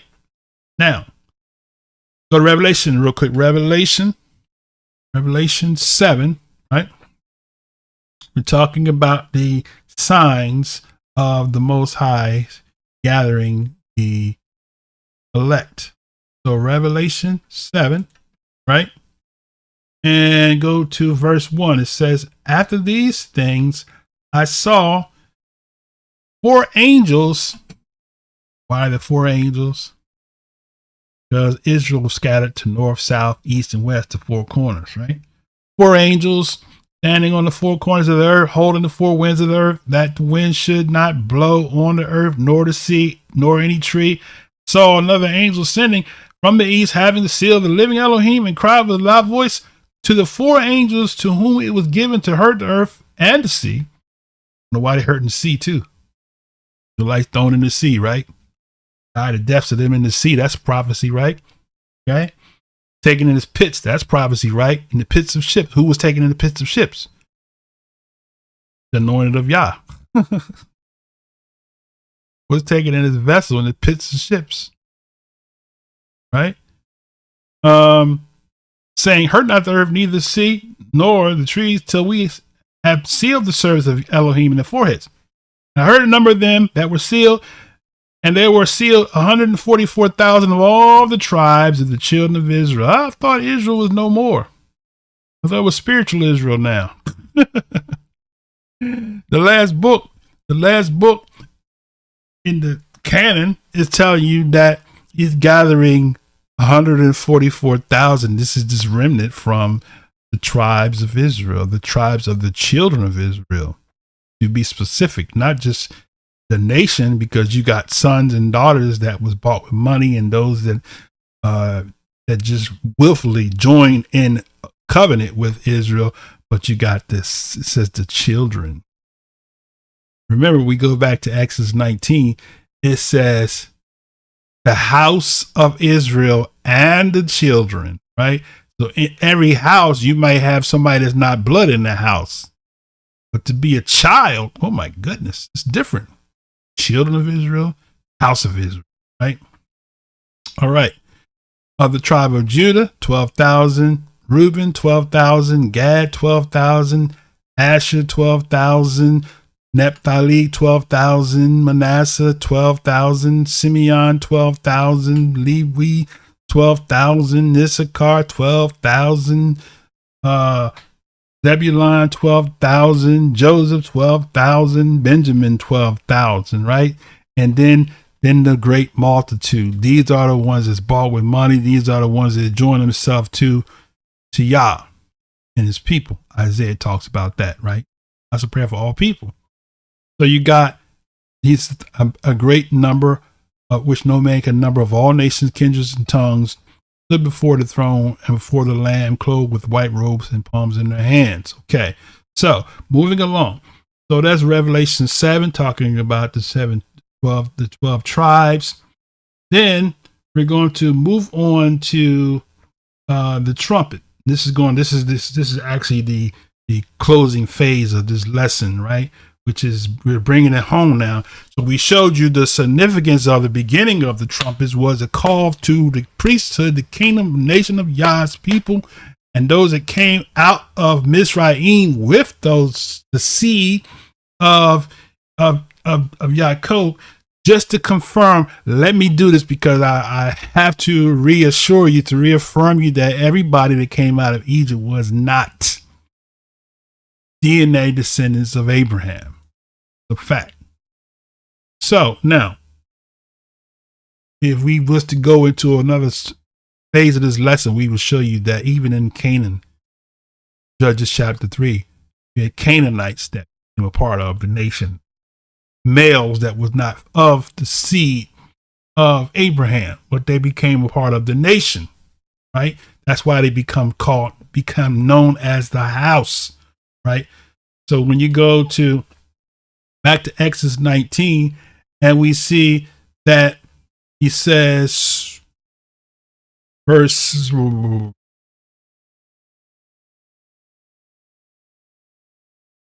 3, it says, Shemaiah went up unto Elohim, and Yah called him out of the mountain, saying, Thus shalt thou say to the house of Jacob. So in the house, it includes those that were not of the seed. Let me just bring clarity to this, because you got to comprehend what the Most High said to Abraham, the father of the covenant, as we call him, right? Okay. He says,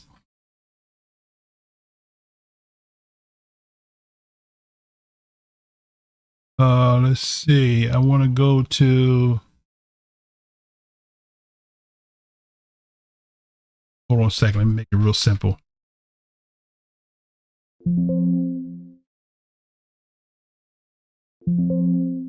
Okay. Let's see. So 17, Genesis 17, right? And 17, and let's see. Let's start at verse 10. Because Paul says some things against the covenant. We'll talk about that in the future lesson. We're going to show you the great compromise. Okay, so Genesis 17:10, the Most High said, This is my covenant. Now, I don't care what nobody else say, Paul or anybody else. Most High said, This is my covenant, which you shall keep between me and you and your seed after you.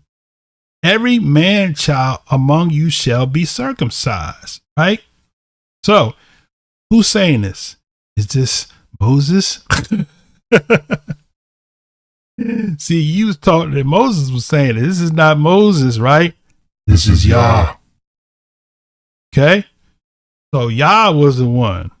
I am Yah. Right? Not Moses. Yah is the one that's saying, do this.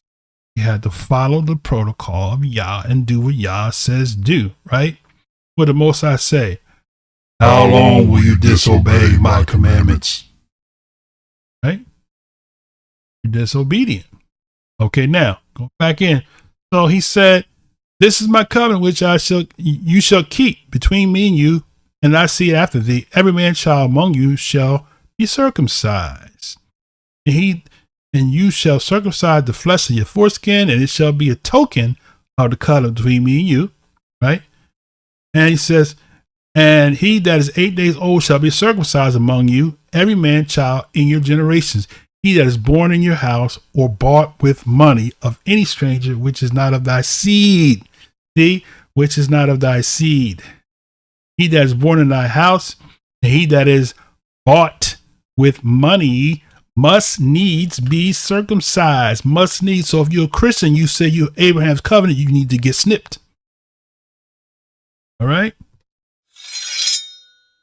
I didn't say it. The Most High Yah said it. Okay, now. He that is born in thy house, and that he that is bought with money must needs be circumcised. My covenant shall be in your what? Flesh. Oh, there's no good thing in the flesh. Oh, apparently the Most High recognized that's why he said cut it off. In your flesh for an everlasting covenant. And the uncircumcised man child whose flesh a foreskin is not circumcised, that soul shall be what? Cut off from his people. He had broken my covenant. Uh-oh. So that goes to Acts chapter 15 when Paul was making the compromise. Oh, we didn't tell nobody to be circumcised, right? Okay, we're going to talk about that. Y'all be ready for that one because that's going to be a good lesson. That's going to be number one seller right there. All right. The book is going to come out of that one too. All right. Now, so Abraham was showing that we were showing you that Abraham, the covenant was given to him was to all those that even that was bought with money and those that was of children of Israel. Right now. So we're showing you how this connects back. So the trumpet, the original trumpet at the beginning, the Most High speaks the end from the beginning. So the trumpet sounded in the beginning and the trumpet's going to sound in the end. And the last trumpet's going to sound is going to bring all the people that was disobedient, the sons and daughters of the covenant, going to come back and you're going to go right back to the land where you came from. And you will keep the commandments without a choice. And all these schools of theology going to keep the law. You going to be in the temple offering sacrifices, offering goats and bulls. So you better get your fingers ready, because you're gonna have to light some matches and everything. You're gonna have to carry some animals and everything. So get ready, because you will do it in the kingdom of YAHWH. We're gonna say in a minute. All right. Now, so the trumpet. Zechariah 9, let's go there real quick. We're going to connect the dots here and we're going to wrap this baby. We're going to go home. All right. Literally, I'm already, but get the point. Zechariah 9, right? We'll go to Zechariah 9 and 14. So we go to 9 and verse 14, right? Let's start at, okay, you start 14. Okay. Let's go up a little bit. Let's start verse 9. Okay. Rejoice greatly, O daughter of Zion. Shout, O daughter of Jerusalem. Behold, the king cometh unto thee. He is just and having salvation, lowly and riding upon an ass and upon a colt, the foal of an ass. That's a foreshadow of Yahushuwah coming in the physical arena. Okay. Coming the first time and the second time, right? Second time is going to be okay. I will cut off the chariot from Ephraim and the horse from Jerusalem, and the battle bow shall be cut off, and he that speaketh peace unto the heathen, and his dominion shall be from sea to sea, and from river even to the ends of the earth. As also thee also by the blood of thy covenant I have sent forth thy prisoners out of the pit wherein is no water. Turn you to the stronghold, you prisoners of hope. Even to the day do I declare that I will render double to thee when I have bent Yehudah for me. Right? Yehudah's being bent. Fill the bow with Ephraim. Raise up thy sons, O Zion, against the sons, O Greece, and made thee as the sword of a mighty man. Right? That's Joel chapter 3 all day long, right? Okay, now, the Greeks are still around. You better know it. Around as a leading, the people that is the tents of Shem, the people that have taken on the territories that belong to Israel are the Grecians. Okay. Now, that's coming out in the book too. All right. So those people, the Grecians, are still alive today. They didn't just vanish and disappear. They're still here. Okay. Now, let's see. So let's go back to, where was I at? And Yah shall be seen over them, and his arrow shall go forth as the lightning, and the sovereign Yah shall blow the trumpet. There it is.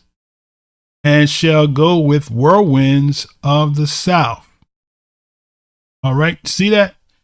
So this is talking about the trumpet, the last trumpet, right? That's the last trumpet that's going to be blown. It says, Yah shall be seen over them, with his arrow shall he go forth as the lightning, right? But Yahushua's coming and said, every eye going to see him, right? To go forth as the lightning, and the sovereign Yah shall blow the trumpet, and shall go with whirlwinds of the south. Yah of hosts shall defend them, and they shall devour. Subdue with sling stones, they shall drink and make a noise as though wine, and they shall be filled like bowls, and as the corners of the altar. And Yah, the Elohim, shall do what? Shall save them in the day as the flock of his people. For they shall be as the stones of a crown, lifted up as an ensign upon his land. Right? For how great is his goodness, and how great is his beauty. Corn shall make the young men cheerful, and new wine the maid. He said, brother, you're not supposed to drink. Okay. Well, pick that up with the Most High. Now, so that's the prophecy that the prophet Zechariah said. Now, Yahushua had the same thing to say in Matthew 24. Let's go there real quick. Matthew 24. Winding down, Matthew 24 and 31. So the Messiah said this. He said, let's start at verse 29. He said immediately, right? After the tribulation of those days shall the sun be darkened, and the moon shall not give her light, and the stars shall fall from heaven, and the powers of the heavens shall be shaken. And then shall appear the sign of the Son of Man in heaven, right? It is. Then Yahushua said, why are you sitting here gazing in heaven? Then Yahushua was taken up, shall come in like manner, right? Same way, right? Hear the sign of the Son of Man in heaven, and he shall, and then shall all the tribes of the earth mourn. Now, brothers and sisters, I got a revelation about this years ago. Why are the tribes, if everybody say that they're Christians and they love Jesus, when they see Jesus in the cloud, why are they mourning? They're mourning because they was Jeremiah 16:19. He's going to kick in. They're going to be like, we've been lied to. That man is a Negro, and the people that we've been persecuting are his seed. They are his family. We've been hating on the people that are the people that gave us the Messiah. And some are going to embrace and some are going to get mad. They're going to want to fight. That's why it's going to be bloodshed. Okay? Because everybody's not going to want to embrace this truth. They're going to want to kick against it. Because they don't want. The last thing they want is to see the people that the Most High, the people that they enslaved to be the people that the chosen people of the book. That's the last thing they want to see. Right? Because they know they got reparations to pay. 1,000 years is about. That's where the reparations going to come. Ain't coming from the United Nations. Not coming. Right? So he said, all the tribes of the earth shall mourn, right? And they shall see the Son of Man coming in the clouds of heaven with power and with great glory.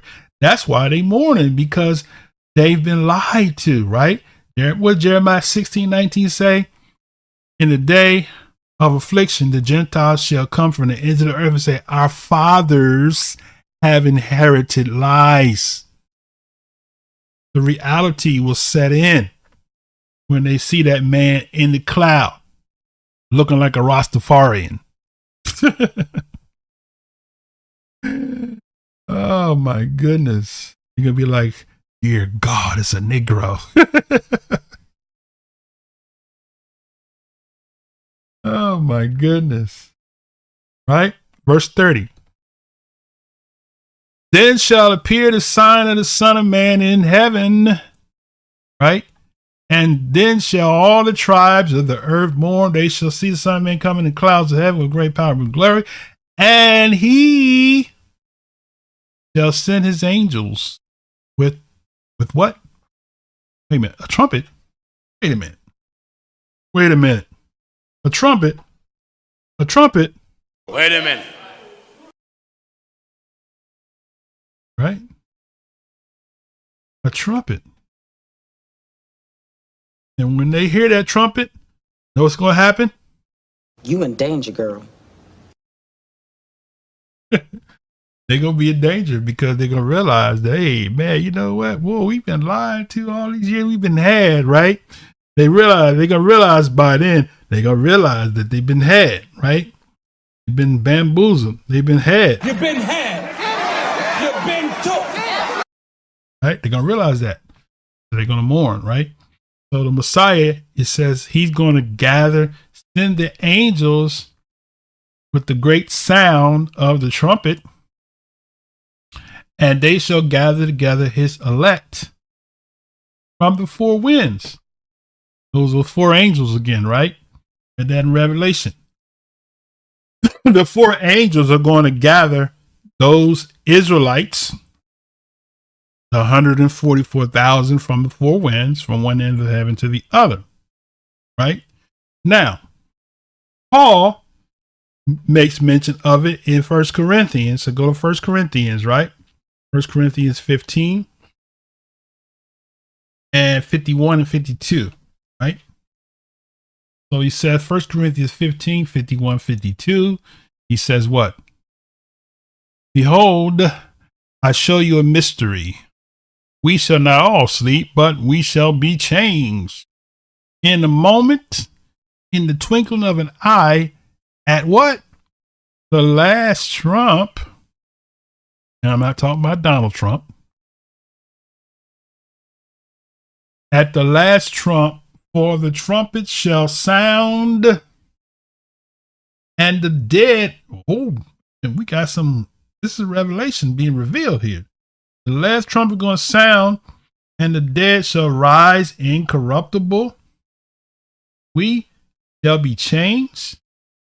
Right? So what is he saying here?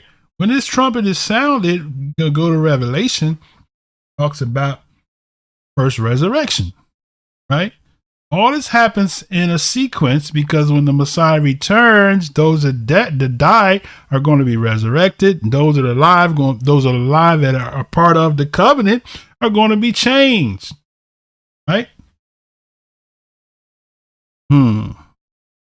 Not the lawless. He's not coming for the lawless. Right? But the Christian teacher got you believing you're going to die and go to heaven. I have to worry about this because you could be up in heaven while the Antichrist is out here wrecking havoc. We're going to be up in heaven singing with the heavenly choir and singing and never get tired and walk the gold paved streets. Might be out there with Cat Kerr, go to Christmas Town in heaven. He said the last trump, right? He said the last trump, right? For the trumpet shall sound, and the dead shall be raised incorruptible. We shall be changed. For this corruptible must put on incorruption, and the mortal must put on immortality. Right? Now, so skip down to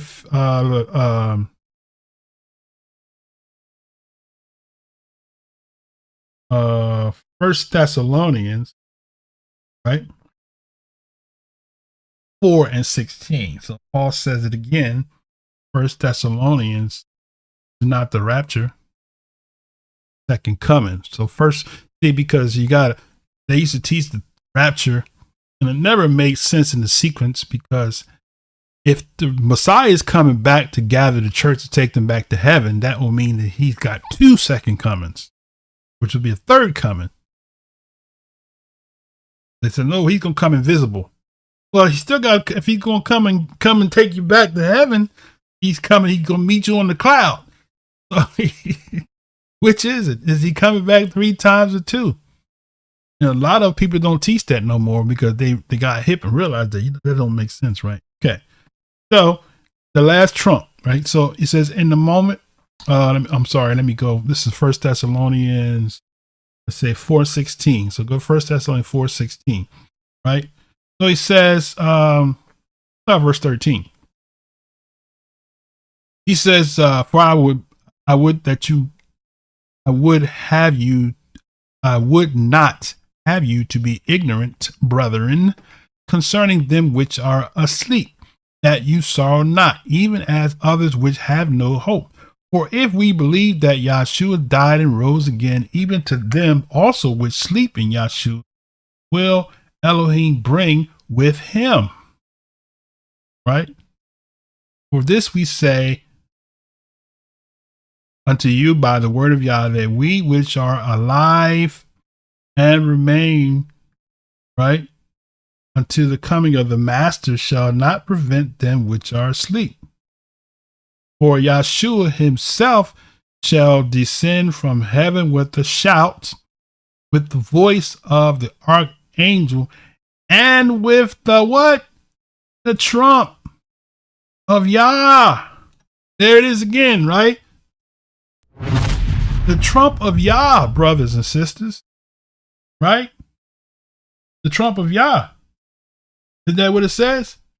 We're talking about the trumpet, the Memorial of Trumpets. The trumpets is at the end. The trumpets is at the beginning, right? The trumpets is calling the order. It's calling a solemn assembly to bring the people who was called to the priesthood, back to the priesthood, to the renewed covenant that's going to take place in a city near you. Okay. Now, the trump of YAH and the dead in the Messiah shall rise first, and then we which are alive and remain shall be caught up together with them in the clouds to meet the Master in the air, and so shall we ever be with the Master. It doesn't say you're going to heaven so you can be with the Master, right? Okay. Therefore, comfort one another with these words.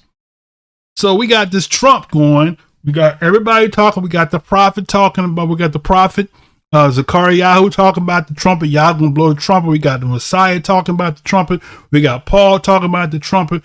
We got Revelation talks about the voice. So what is that trumpet, right? Revelation 1:10. What is that trumpet, right? I'm glad you asked the question. So Revelation 1 and 10. Okay, 1. And let's read 9 and 10 together. He says, I, Yahkanah, who also am your brother and companion in tribulation, and in the kingdom of patience of Yahushua the Messiah, was in the isle that is called Patmos for the word of Yah and for the testimony of Yahushua the Messiah. So he was in there for the word and for the word, which is the law and the testimony of Yahushua, right? Okay. Revelation said, blessed are they that have the faith of Yahushua and the commandments. Right? You can't have one without the other. Okay, now let's continue. I was in the spirit on the day of Yah and heard behind me a great voice as of a trumpet. Right? The great voice was the voice of a trumpet. Right? So the trumpets are the voice of Yah. Right? So every time you hear that shofar being blown, right, it's a representation of hear the word of Yah.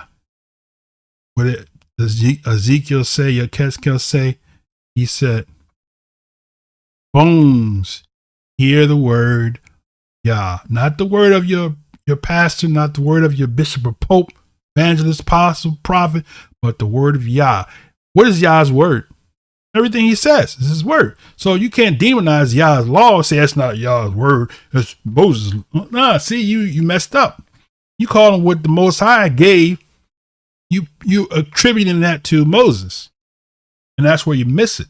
Right? And you're going to be left behind for real. Right? So that's the great voice. The great voice is the trumpet. Right? Okay, now let's go further. 15, Revelation 15. We're coming to a close, right? Revelation 15 and Revelation 11. I said 15. Revelation 11 and 51. So it says, verse 15. And the seventh angel did what? Sounded. Right? The seventh angel sounded.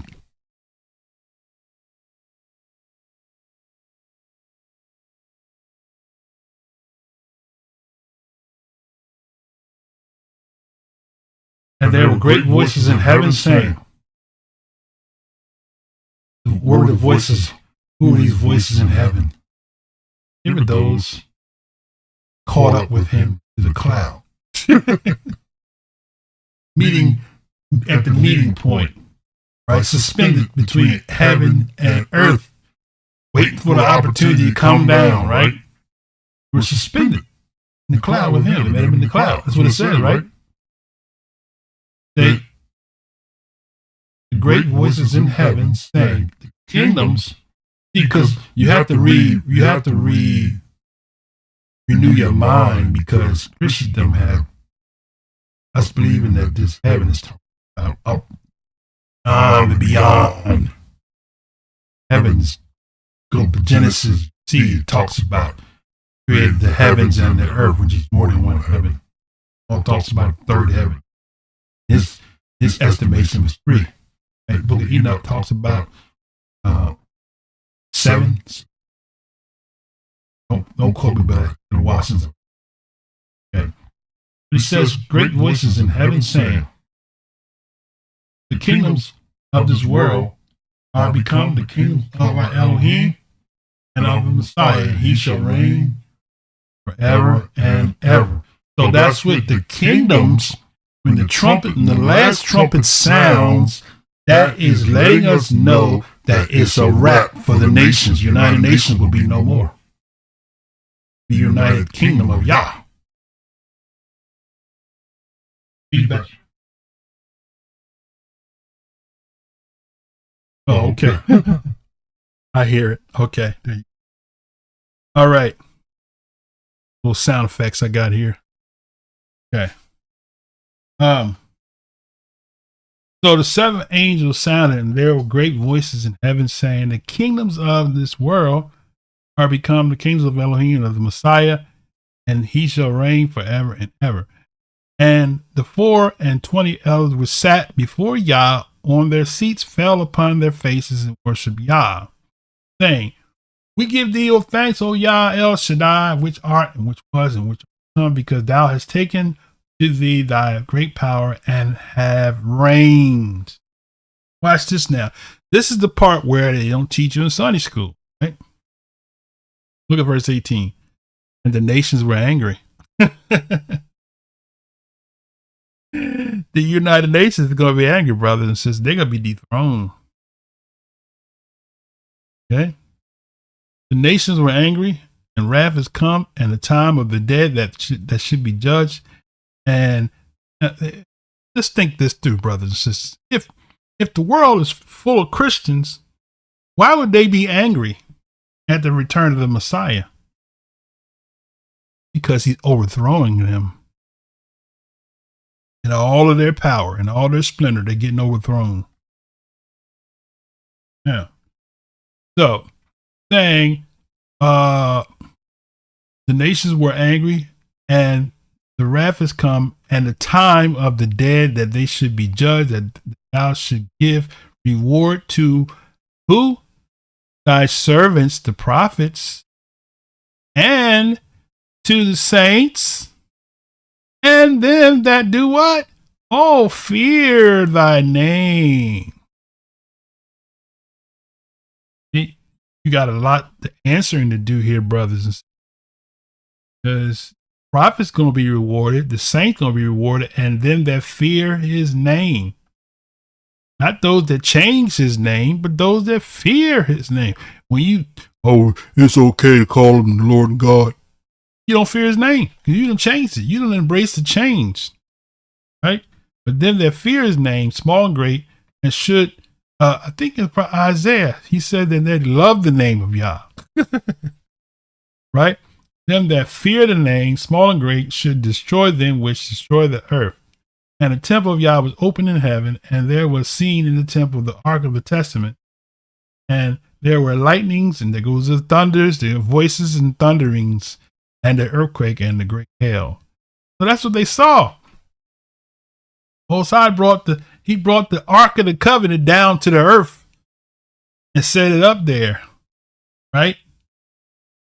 On a temporary basis for them to see. That's what they saw. My goodness. I never read that before. Open heaven, and there was seen in the temple of the Ark of his testimony.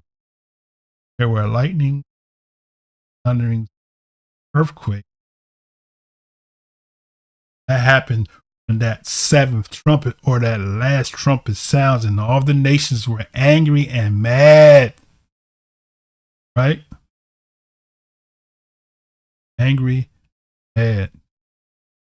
Now, Daniel says it like this. In Daniel 2, I'm not going to read the whole thing on a piece. And let's see.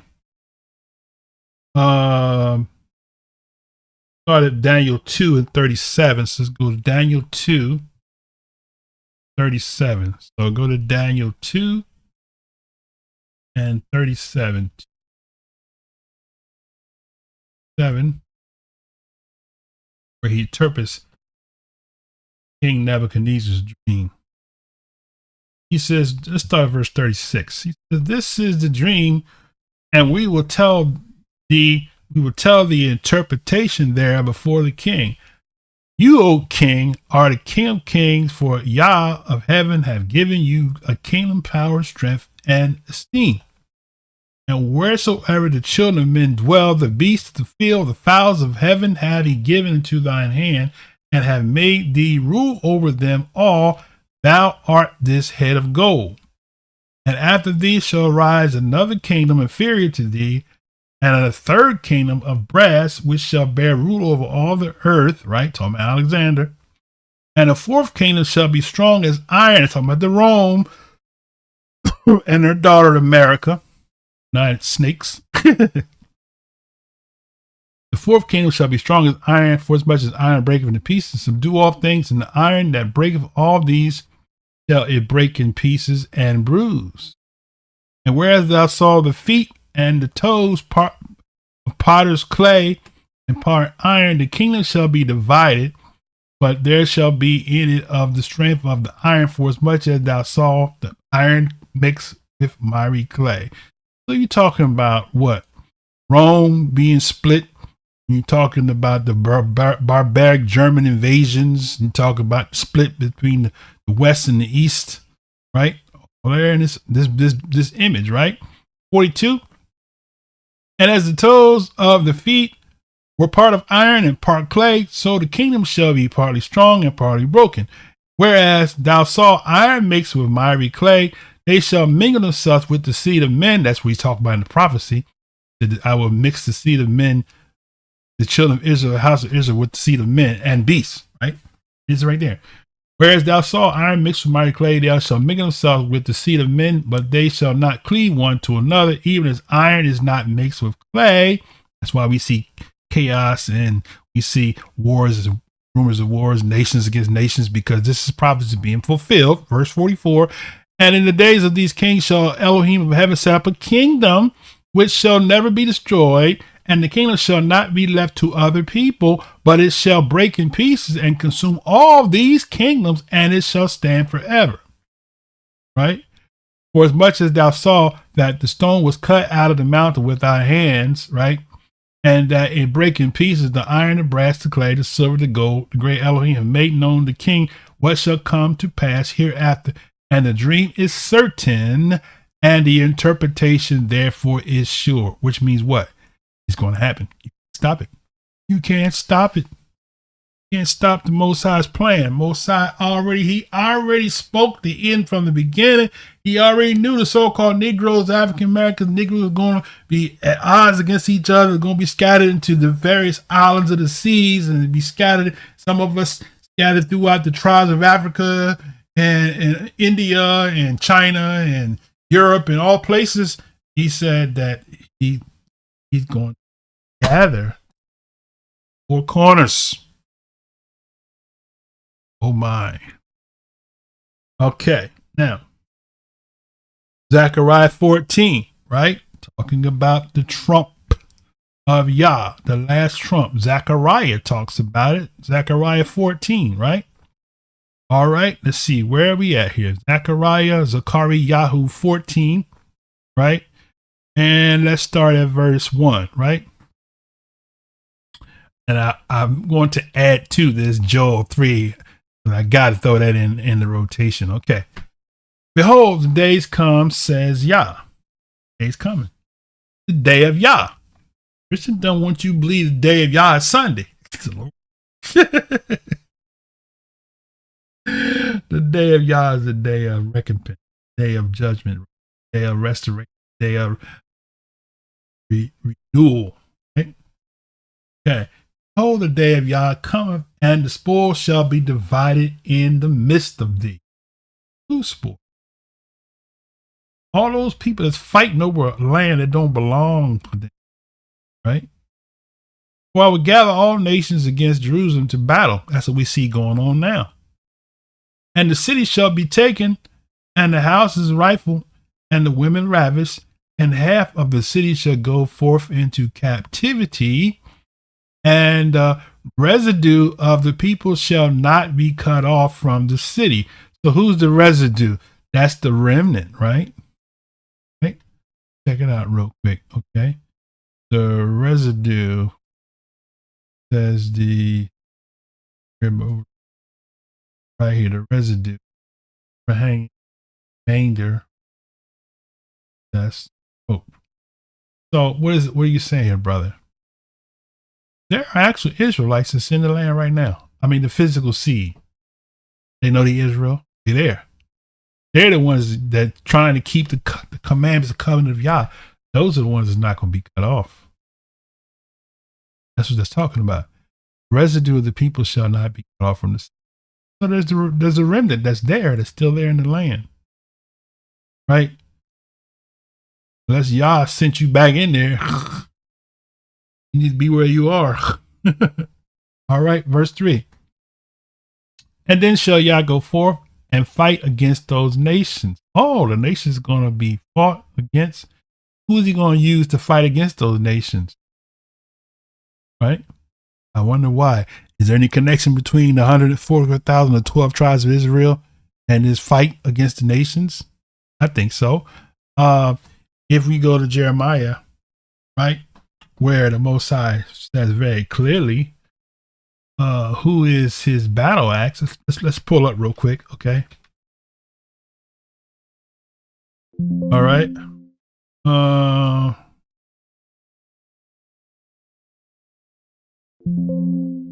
Okay, hold on. That is verse.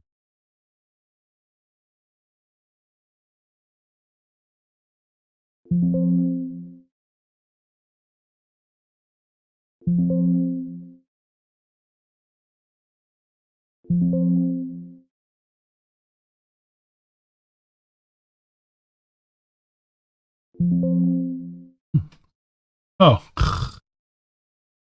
Hold on a second. Here in a second.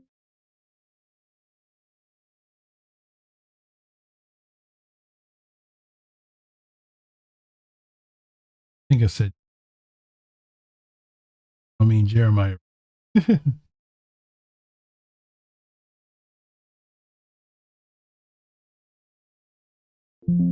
Okay. Yeah, 51. There it is. Here we go.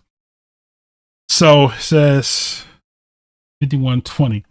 It says, let's start at 19. The portion of Yaakov is not like them. For he is the former of all things, and Israel is the rod of his inheritance. Yahweh is his name.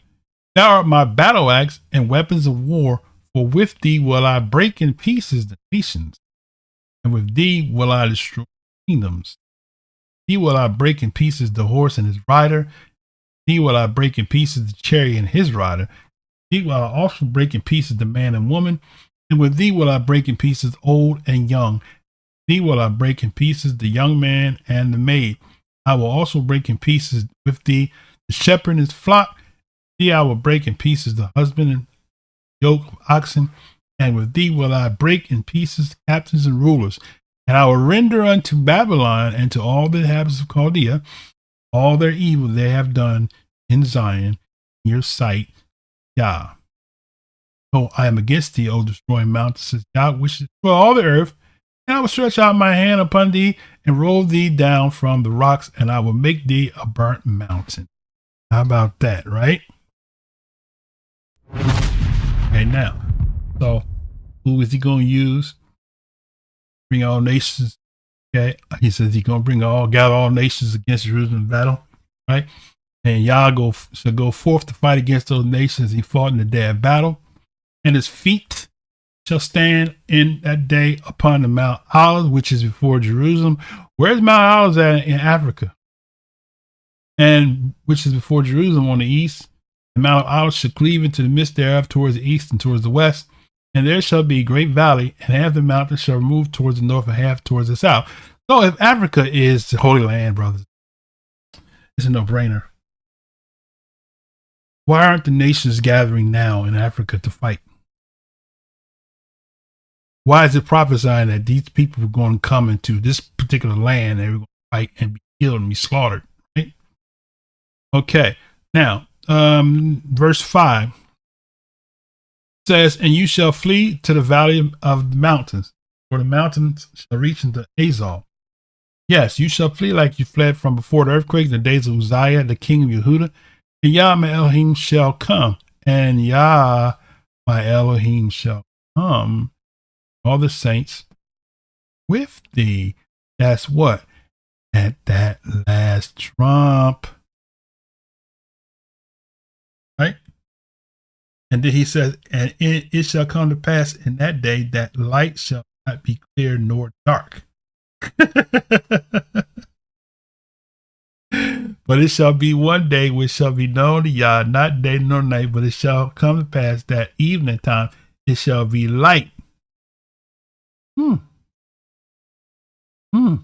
Interesting, right? All right. Now, put this one down. Give you Joel 3, and then I think I got one more verse left. Okay, Joel 3, 2 more verses left. One more verse left after this. So this give you this Joel 3. God, we can't close out with it.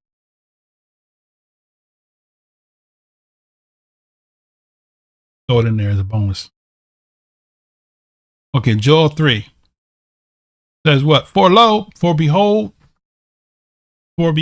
in those days and in that time when I shall bring again the captivity of Yahushwuah. So when does that happen? The last trump. Over the day of Yah, the judgment, it's all sinking together. I didn't have time to get into the earthquakes, but you see earthquakes involved in this whole thing. Earthquake is something happened, right? Earthquakes is happening all around. Nobody's paying. That's the one. Okay, now, so for behold those days, and in that time when I shall bring again the captivity of Yehudah and Jerusalem, right? Why not all Israel? He said Yehudah and Jerusalem.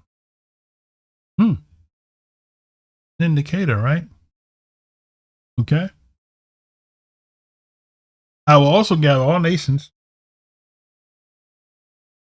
right? And will bring them down to the valley of Jehoshaphat. Why to the valley of Jehoshaphat? And I will judge them for my people, for my heritage, Israel, whom they have scattered among the nations and parted my land. You can't get no more detail than that. Who fit that prophecy? He says, whom you have scattered among the nations and you parted the land. You can't get no more detail than the so-called history of the so-called enslaved Africans. Gathered among the nations and parted the land. And they have cast lots for my people. They've given a boy for a harlot and sold a girl for wine that they might drink. I'll never forget when Henry Louis Gates did this series on the African wonders. And he was on the shore in the slave castle. He picked up glass, and there was a lot of glass in the sand. He asked the person that was giving the tour, he said, why is there's so much glass in the sand? He said they would sell a slave girl for wine. I said, boy, does he know the scriptures was saying that? But it says that they have given a boy for a harlot and sold a girl for wine that they might drink. So the enslavers was bringing wine, and the Edomites, Ishmaelites, Moabites, Amorites that was still in, that followed Israel, looked like Israel, followed Israel into the land, were the ones that sold us into slavery. It wasn't Africans selling other Africans. It was cousins. Psalms 83. Conspirators selling us into slavers. Now, could some of them have been mistaken for Canaanites and Moabites and be in the mix? Yes. Okay. So cousins. So Abraham. Some of them Hamites. Back in. So, and they've given a boy for harlot and sold a girl for wine that they might drink. Yes. What have you do with me, O Tyre and Sidon, and all the coast of Palestine? Right. That's who's in Palestine now. Who's in Palestine now? Tyre and Sidon. Right. Who's in there? Persians, Arabs, sons of Japheth blended in, mixed with them, right? Will you render to me recompense? And if you recompense me swiftly and speedily, will I return your recompense upon your own head? Because you've taken my silver, my gold, and you carried into your temples my goodly pleasant things. The children of Yehudah have, and the children of Jerusalem have you sold to the Grecians, that you might remove them far from their border. Who did this happen to? So these Grecians are still around. These Grecians had ships. It's going to be in my book. These Grecians, right, were in alliance with the Phoenicians, with Tyre and Sidon. Right? These Grecians, some of the camps have made them to be Israelites when they are actually the enslaver or descendants of the enslavers who enslaved our people. Okay? You sold them to Grecians that you might move them far from the border. Behold, I will raise them out of the place where you've sold them and will return your recompense upon your own head. So he said, I'm going to raise them out of the place where you sold them and return your recompense upon your own head. And then this, people have problem with this right here, but this is prophecy. So who's this talking about? And when did this happen? Did it happen already? Or is it happening in a city near you? Okay. I will sell your sons and your daughters to the hands of the children of Yehudah. So, in other words, the children of Yehudah are going to get some slaves. So these people that they're going to be sold, children of Yehudah are going to sell them, and they're going to sell them to the Sabians. So you Israelites going to get some slaves, and they're going to sell them to the Sabians. The people far off for y'all spoken it. That has not happened, and that's going to happen in the kingdom age. Right? Like it or lump it. That's what the prophecy said. Okay? Proclaim this among the Gentiles. Yeah, tell them this is going to happen. That's why you got a lot of Gentiles now starting to wake up and say, you know what? So-called Negroes, they're the biblical Israelites, right? Proclaim this among the Gentiles. We give you a chance to get it right. Prepare war. Wake up the mighty men. Let all the men in war draw near. Let them come up. Beat your plowshares into swords and pruning hooks and spears. Let the weak say, I'm strong. Right here, where the faith people say it. Let the weak say, I am strong. You don't know what you're talking about. Right? This is talking about the day of judgment coming. Assemble yourselves and come, all ye heathen, gather yourself together round about there, because the mighty one is come down, O Yah. Let the heathen be wakened, and let them come to the valley of Jehoshaphat, for there will I sit to judge all the heathen round about. Put in the sickle, the harvest is ripe, come get down, for the press is full, fats overflow, for the wicked is great. Multitudes, valley of decision, for the day of Yah is near in the valley of decision. The sun and the moon shall be darkened, and the stars shall withdraw their shining. Yah also shall roar out of Zion, and utter his voice from Jerusalem, and the heavens and earth shall shackle, but Yah will be the hope of his people, and the strength of the children of Israel. Right? Now you can keep reading the next verse. So shall you know that I am Yah, your Elohim, dwell in Zion, by Kodesh mountain. Then shall Jerusalem be Kodesh. It's not Kodesh now, but it shall be Kodesh. There shall no strangers pass through anymore. It shall come to pass in that day that the mountains shall drop down new wine, the hills shall flow with milk, The rivers of Yehudah shall flow with waters, and fountains shall come forth of the house of YAHWH, and shall water the valley of Shittim. Egypt shall be a desolation, and Edom shall be a desolate wilderness. So in other words, lets me know that Edom is not a wilderness. It's going to be a wilderness future. Okay? Where is the land of Edom at now? You want to make so-called white man Esau, where is the land of Edom at? Did it change? Okay? For the violence against the children of Yehudah, because they have shed innocent blood in their land. But Yehudah shall dwell forever, and Jerusalem from generation to generation, for I will cleanse their blood that I have not cleansed. God dwelleth in Zion. Right? And now, the closer is Isaiah 2, right? So when the trumpet sounds, and when the Most High comes and gathers the elect from the four corners and takes us back to the land according to Deuteronomy chapter 30, and the rulership's going to take place in the land where we will take from. And we close with this, Isaiah 2 and 1 through 5. It says, the word that Yoshiyahu, the son of Amos, saw concerning Yehudah and Jerusalem. Now notice he's not saying Israel, and Yehudah and Jerusalem, southern kingdom, right? There's a significance to that. We'll talk about that in another lesson. Why not Israel?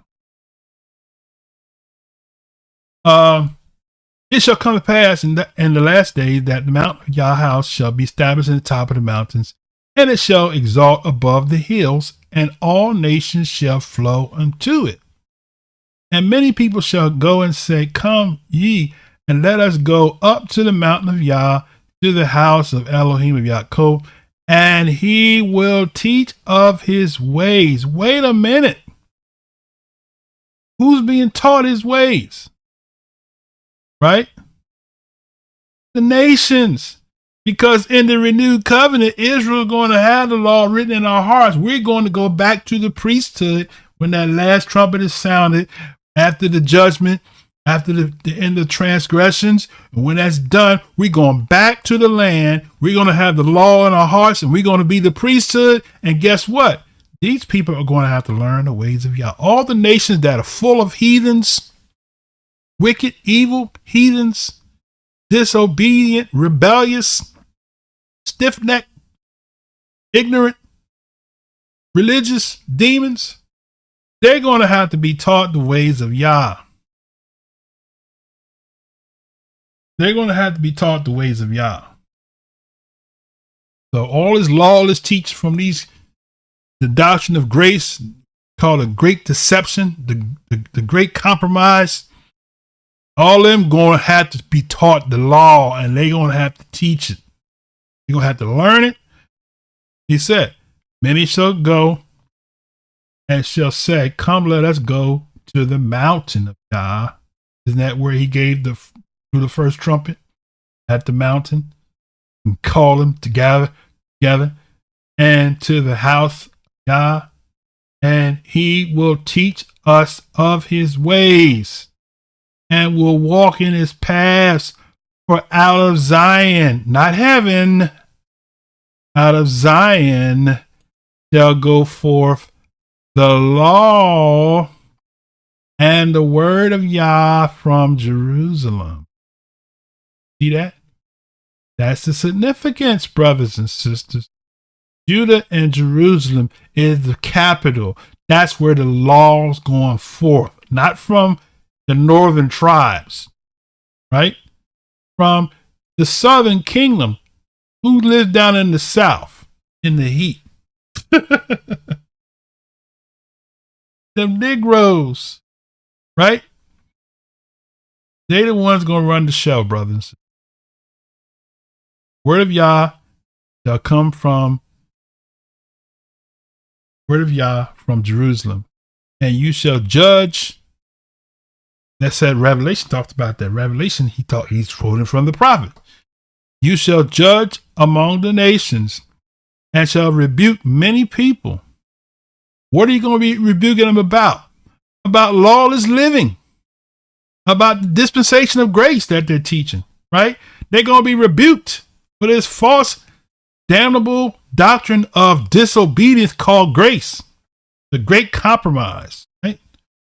You shall judge among the nations and shall rebuke many people, and they shall beat their swords into plowshares, right? They're going to work them. They're going to work them field. They're going to offer them sacrifice. They're going to offer them wave offering, the sheaf offerings, and they're going to offer the lambs and the goats and the bulls, right? And their spears into pruning hooks, and they shall not lift up sword against nation, neither shall they learn war anymore. O house of Yaakov, come ye and let us walk in what? The light of Yah. And Yaakov in 1 John, he tells us that Yah is light. What is his light?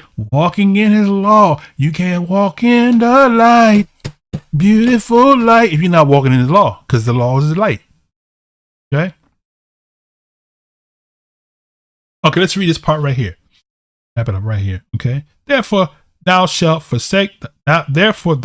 forsaken thy people, the house of Yaakov, because they be replenished from the east, and are soothsayers like the Philistines, and they please themselves in the children of strangers. Their land also is full of silver and gold, neither is there any end of their treasures. Their land is full of horses, neither is there any end of their chariots. Their land is also full of idols. They worship a work of their own hands, that which their own fingers have made.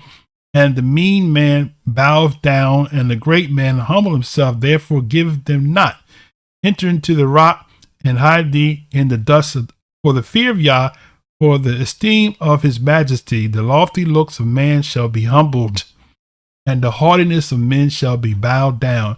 And Yah alone shall be exalted in that day. For the day of Yah of hosts shall be upon everyone that is proud and lofty, and upon everyone that is lifted up, and he shall be brought low. Right? Okay.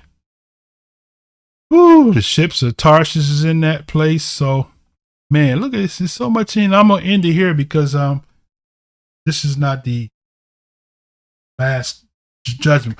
We'll kind of go into another level on the Feast of Tabernacles, if y'all permit. We'll get into the judgments more in depth. But that's the time we talk about Yah's judgments, right? But this is the beginning of the end, right? The trumpets, right? And so let's see. Let me see. I don't know who was tuned in while we were streaming here. I wasn't looking at the comments. Let's see if anybody comment here. I have no comments. Okay. So brothers and sisters, I'm going to go ahead and prepare to wrap this session up. And so we'll see you all on the Shabbat. We're going to continue along with our series on salvation. And the title of the lesson is entitled, Did Jesus End the Law? We're going to amplify Romans 10. And I think that's verse 4, right? So with that said, brothers, pray you all have a Chag Sameach. Those that are ending it today, those that are starting at sundown today, Chag Sameach. Blessings of Yah be with you and your family on this auspicious occasion. Sorry about that. Yahushua's name.